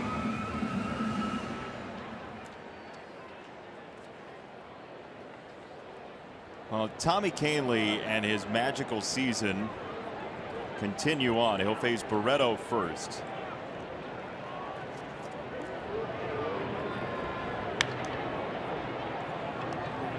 In the air, right field, Avi Garcia for out number 1. Crush home runs and dominate in your very own Derby competition in the official MLB.com Home Run Derby game on the App Store and Google Play. Swing for the fences against more than 10 million players from around the world as your favorite Derby All-Star. By the way, on Tommy Kahnle, you look at 2014, he had a 4.19 ERA. He ended up walking 31 guys in 68 2/3. Then 2015, he walked 28 in 33 1/3. Last year, walked 20 in 27 1/3. But he is the poster child for why scouts love live arms, because if they can figure out the secondary pitch, the command, numbers like this can show up. It's happened too many times to be just accidental, and that is a pitcher has limited success in other places, comes to Don Cooper, and all of a sudden finds what he's been missing. And for Tommy Kahnle, you know, we've heard of guys that throw a little bit harder in a given year, or maybe they refine, they get a new grip on either a slider or curveball, they get a better breaking pitch. Tommy hasn't changed anything. He just gets everything over the plate now. And that straight change that he throws has been as close to unhittable as any pitch around. It's anywhere from 88 to 91, which is, you know, 91 mile an hour straight change is the equivalent to an average major league fastball. So you don't have any chance to regroup. If a guy is fooled, if he thinks it's a fastball, he can't get any kind of good swing at it, and that's been the case all year. When you look at his walk to strikeout ratio, it's literally overwhelming. I mean, you have a pitcher who always struck out enough guys but walked too many, and now 50 strikeouts and 6 walks in less than 30 innings. High in the air, angle in center field on the retreat, and he has out number 2. He is in search of the very first 1-2-3 inning for Sox pitching today. In fact, he's in search of the first inning in which Sox pitchers have seen only 4 batters.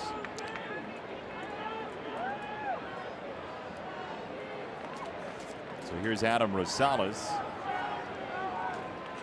against Kahnle, who is 3rd in strikeouts per 9 in the American League for relievers. 15.3 strikeouts per 9 for Tommy Kahnle so far this year. He is the 4th best reliever ERA in the league. His first pitch slider, and he got it over the plate.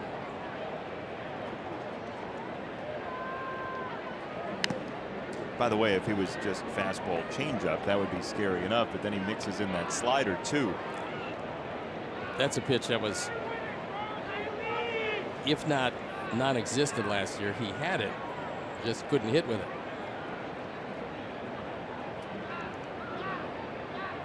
Two strikes on Rosales. He got him on the corner, strike 3. That was fast. 10-2 your score.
over the course of time, again, like you said, your candidacy changes. So we'll see. I know where he sits in our hearts, and that he's absolutely in the White Sox Hall of Fame, and we'll see how it plays out.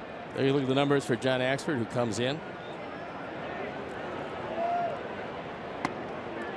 I agree with one thing Chuck said, and that was that he said one of the reasons why Burley's numbers and his accomplishments will look better in time is that you're not going to have any winners of 300 games anymore. It'd be very difficult to get to that number with a combination of injuries that have happened to a lot of pitchers, and the fact that they're on a 5-man rotation, and the fact that they've limited the amount of innings that starting pitchers usually work. It's going to be tough to win 300.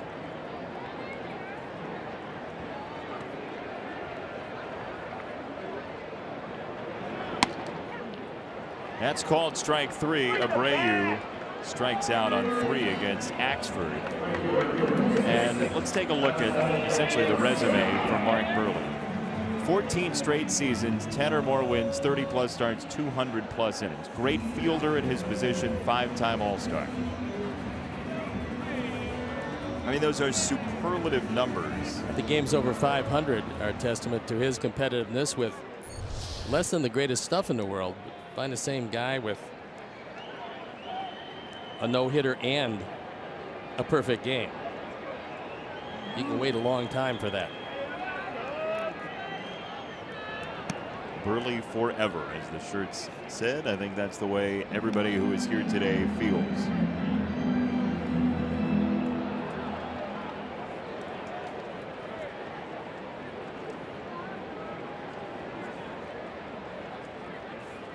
Obvious strikeout and a ground out and a pop out so far in the game today. And he takes that strike, 1-1. Looked like the Sox might chip away here. It was 6-2 after 4, after a run in the 3rd and a run in the 4th, and then in the 5th, after Oakland scored 2, the Sox got the first 2 runners on, but could not score. Healy has been a busy man recently at 3rd, and he's across the way in time for out number 2. The fans nearby at first are wondering if, at least sarcastically, Alonso had his foot on the bag. Jose Abreu is deemed to not have had his foot on the bag on a ball in inning number 7. Todd Frazier, Ricky Renteria ejected in the game. Tim Anderson, Ricky yesterday. Ricky's 2 for 2, but I love the fact that he comes out in any situation to defend his players. And both times he started to come out, but couldn't get there soon enough to defend them. Healy at 3rd on the speedy angle for out number 3. You mentioned the couple no-hitters that Mark Buehrle has thrown. The standout performance in 2009, July 23rd. 27 up, 27 down. Alexi and Buehrle.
Judge and the Yankees as the homestand continues. Coverage begins at 7 p.m. on CSN, or stream the game live on the NBC Sports app or at csnchicago.com.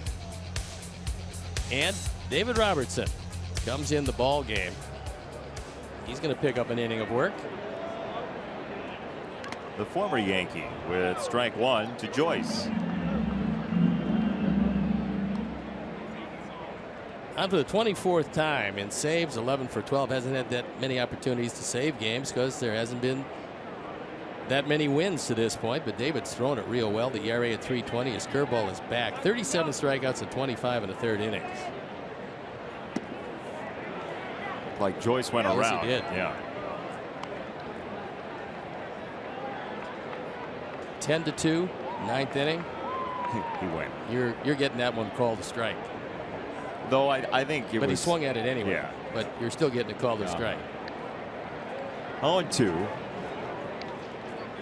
That would be more difficult to be believable on a strike. Bullpen up and going for the Oakland A's and Michael Brady.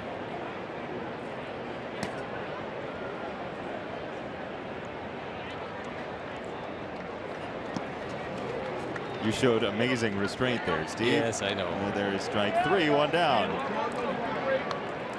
Sox fans, join StubHub. Your ticket to once-in-a-lifetime experiences. Maybe you don't have great restraint. From Chicago White Sox games to amazing concerts and shows you don't want to miss, StubHub, your ticket out. StubHub, the official fan-to-fan ticket marketplace of the Chicago White Sox.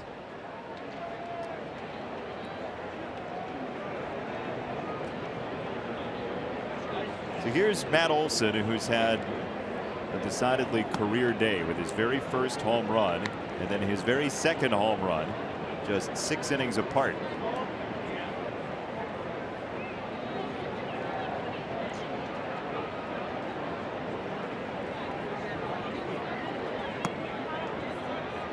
Checked his swing and Olson didn't go.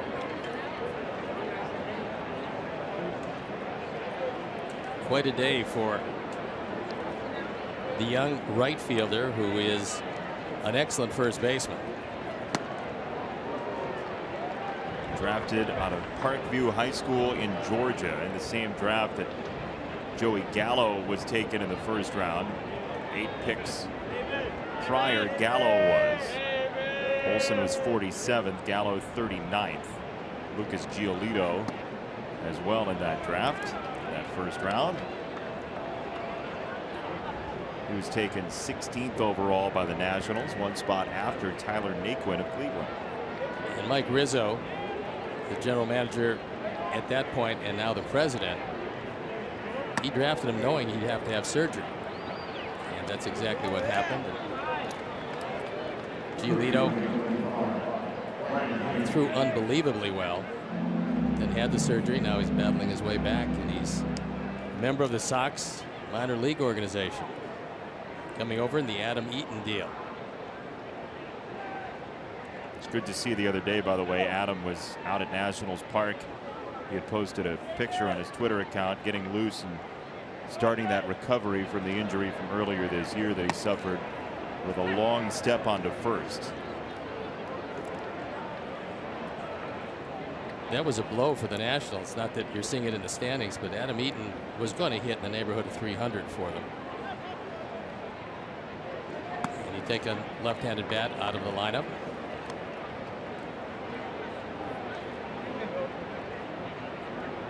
They don't seem to have any challengers to that NL East throne. Atlanta's 9 back at the start of play today, and I think the Nationals have beaten the Reds already today in a shutout win.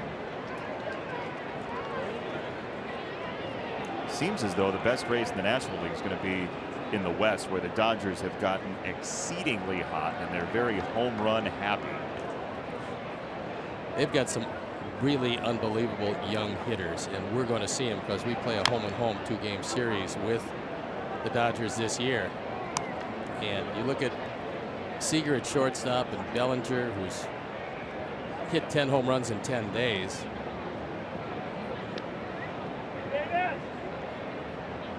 So they've had their injury problems too, but it hasn't stopped them at all. And you're right, it's going to be a terrific race. Colorado having a big year, and Arizona a surprising year. Strike 3 called. And 2 down.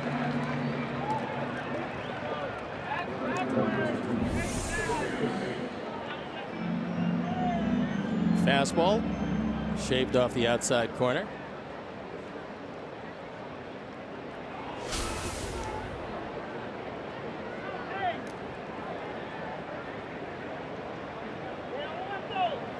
So Olsen at first, 2 out, and Robertson against Chris Davis.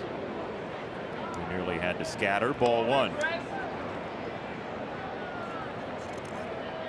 Sox and A's will play again tomorrow. 1:10 start time. Sonny Gray versus Derek Holland.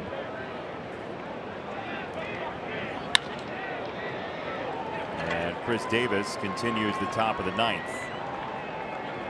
Looks like the Sox are going to have some work to do to win the season series against Oakland. Sox came in to this season having won 14 of the last 19 against Oakland, and 1 more left in this series before the Yankees are in town for 4. Yankees in town, and a big 4-game series. They haven't played real good baseball recently. It's a good team. It's got some terrific young players. You're going to certainly like them. But they're going to be exciting to watch. Between Sanchez and Judge, they'll put on a show in batting practice and hopefully not in the games. Yeah, those are the types of guys that you want to get here to see early, if at all possible.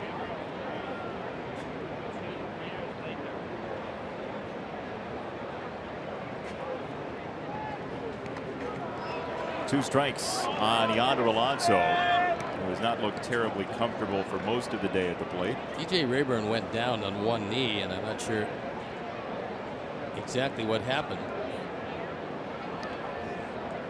But Kevin is going to give him some time. The umpire is going to take a look at him. They're wondering what went on, and all 3 umpires converging on Rayburn. He might have got hit with the backswing. No, he didn't do that. I think Kevin got him as he took 1 step back to smother that low breaking ball. I think he might have gotten clipped with the ball on the way back too. Says he's okay. Herm Schneider's coming out. He wants a word with him. Herbie asked Jim Wolf, how do you feel? He's the third base umpire. I feel okay. It's the other guy.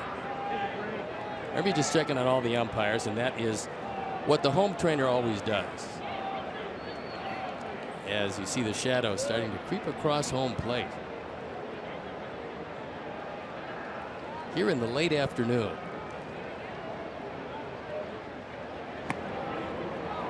No go for Alonso on a ball near the dirt. 1 ball, 2 strikes.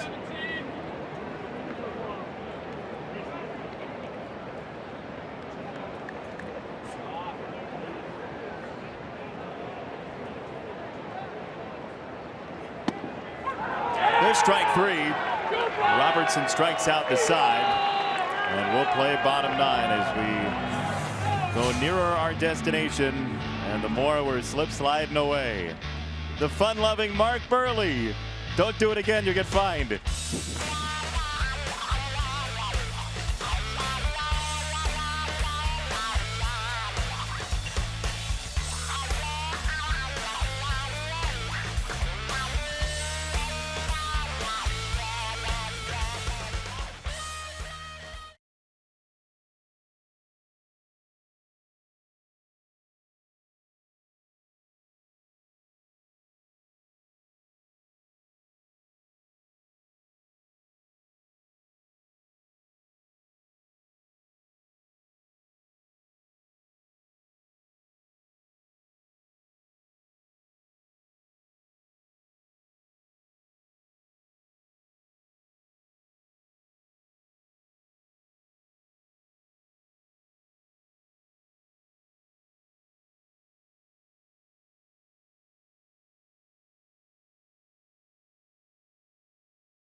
Miller Lite. Here's our Miller Moments, and something, take a close look at it because you've never seen it before unless you're really old. 3 first-time home runs in the same game. Absolutely astonishing. Brugman, Barreto, and Olson in the same game. And it's the second time, but we have to go back to the Kansas City Packers of the Federal League. Back in 1914, April 26th, was a cool day, but the ball was flying, and Duke Kenworthy was a terrific player. I remember Art Kruger, he was limited, and John Potts, well, he was all right. I mean, for the Federal League, they were fine. So they all hit their first home runs as professional Federal League players. And we got a new pitcher coming into ball game. It's Michael Brady on for the 3rd time. There you look at the numbers. He's got an 8-run lead to protect. He does. The Kansas City Packers, by the way, were not around terribly long. They were a 2-year franchise. But they got their history and just squeezed it in under the wire. It's terrific. I had the under 3 years, so I was feeling pretty good about it back in 1914. Here is Matt Davidson with a foul ball.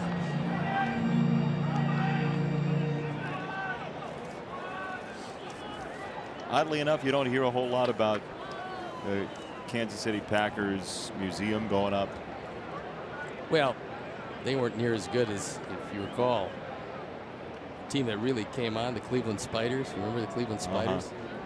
Lost 120 games one year, I believe. They didn't make it through. It was a tough year. It was a really tough year for them. Played in a lot of bad luck. I think it was like 1890 something.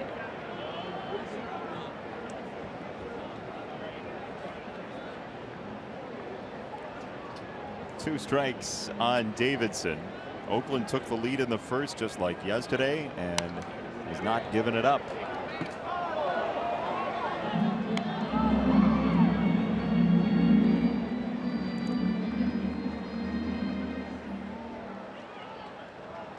Well, today was one of those days that with a sellout crowd of 38,618 at the outset for Mark Buehrle's retirement ceremony. It's one of those days that I think people are going to be talking about for a while, and my sense is, and I know he's beloved by Sox fans, and I know he has been, but I think there's an even greater appreciation for Mark Buehrle, the guy, just after the way he handled himself down on the field and everything that his teammates said about him and his coaches said about him and everybody who talked about him today, and the way he was carrying himself around his family and how much they matter to him. He is a top-notch guy. His accomplishments on the field are really wonderful, and what he accomplished with what he had. He got literally squeezed every ounce of his ability out of himself during the course of his career. But knowing Mark a little bit, not as well as some, but certainly a little, I think he was as excited today about his son singing the national anthem and his daughter throwing out the first pitch than he was about his entire career. I mean, he was very happy with his career, but watching your children do what they did today with the opportunity to sing the national anthem and throw out the first pitch, you could tell both parents were just beaming as they watched their kids getting an opportunity that they might not get again. Braden did a great job with the national anthem. He was terrific, and Brooklyn's first pitch got there. Very nicely done. And taking a look at the faces of the folks when that happened was worth the price of admission for a lot of people here today. And if you missed it, Mark Buehrle had that play he made defensively, the between the legs play, and he never saw the baseball from it. In fact, he signed it for the young man who ended up with the baseball, and that young man, Tommy Maloney, was here today in order to give that ball back to Mark Buehrle in honor of his retirement of his jersey today.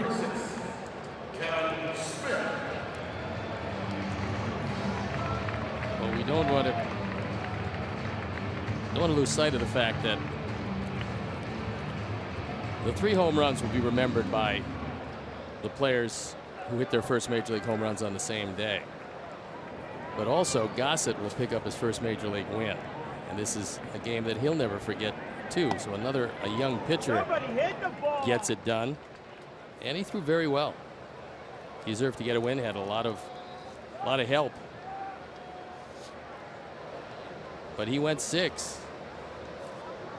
And Gossett gave up a couple of runs, only 1 earned on 5 hits. A couple of runs, none earned, actually. Error in the 3rd, error in the 4th, where the Sox scored their 2 runs. And Oakland with 5 2 spots. So we saw 2 of the youngsters for Oakland. We saw Cotton yesterday and Gossett today, and they both got breaking pitches over early in the count and both threw the ball very well. 0-2 from Brady.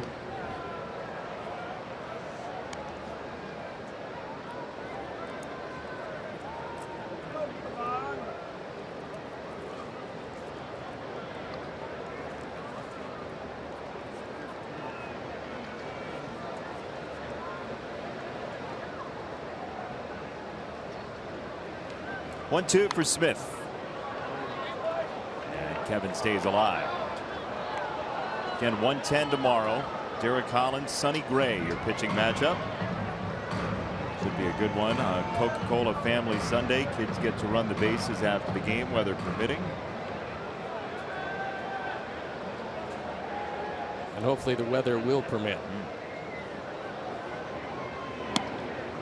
Because with Oakland only coming in once, got to get the 3rd game of the series in.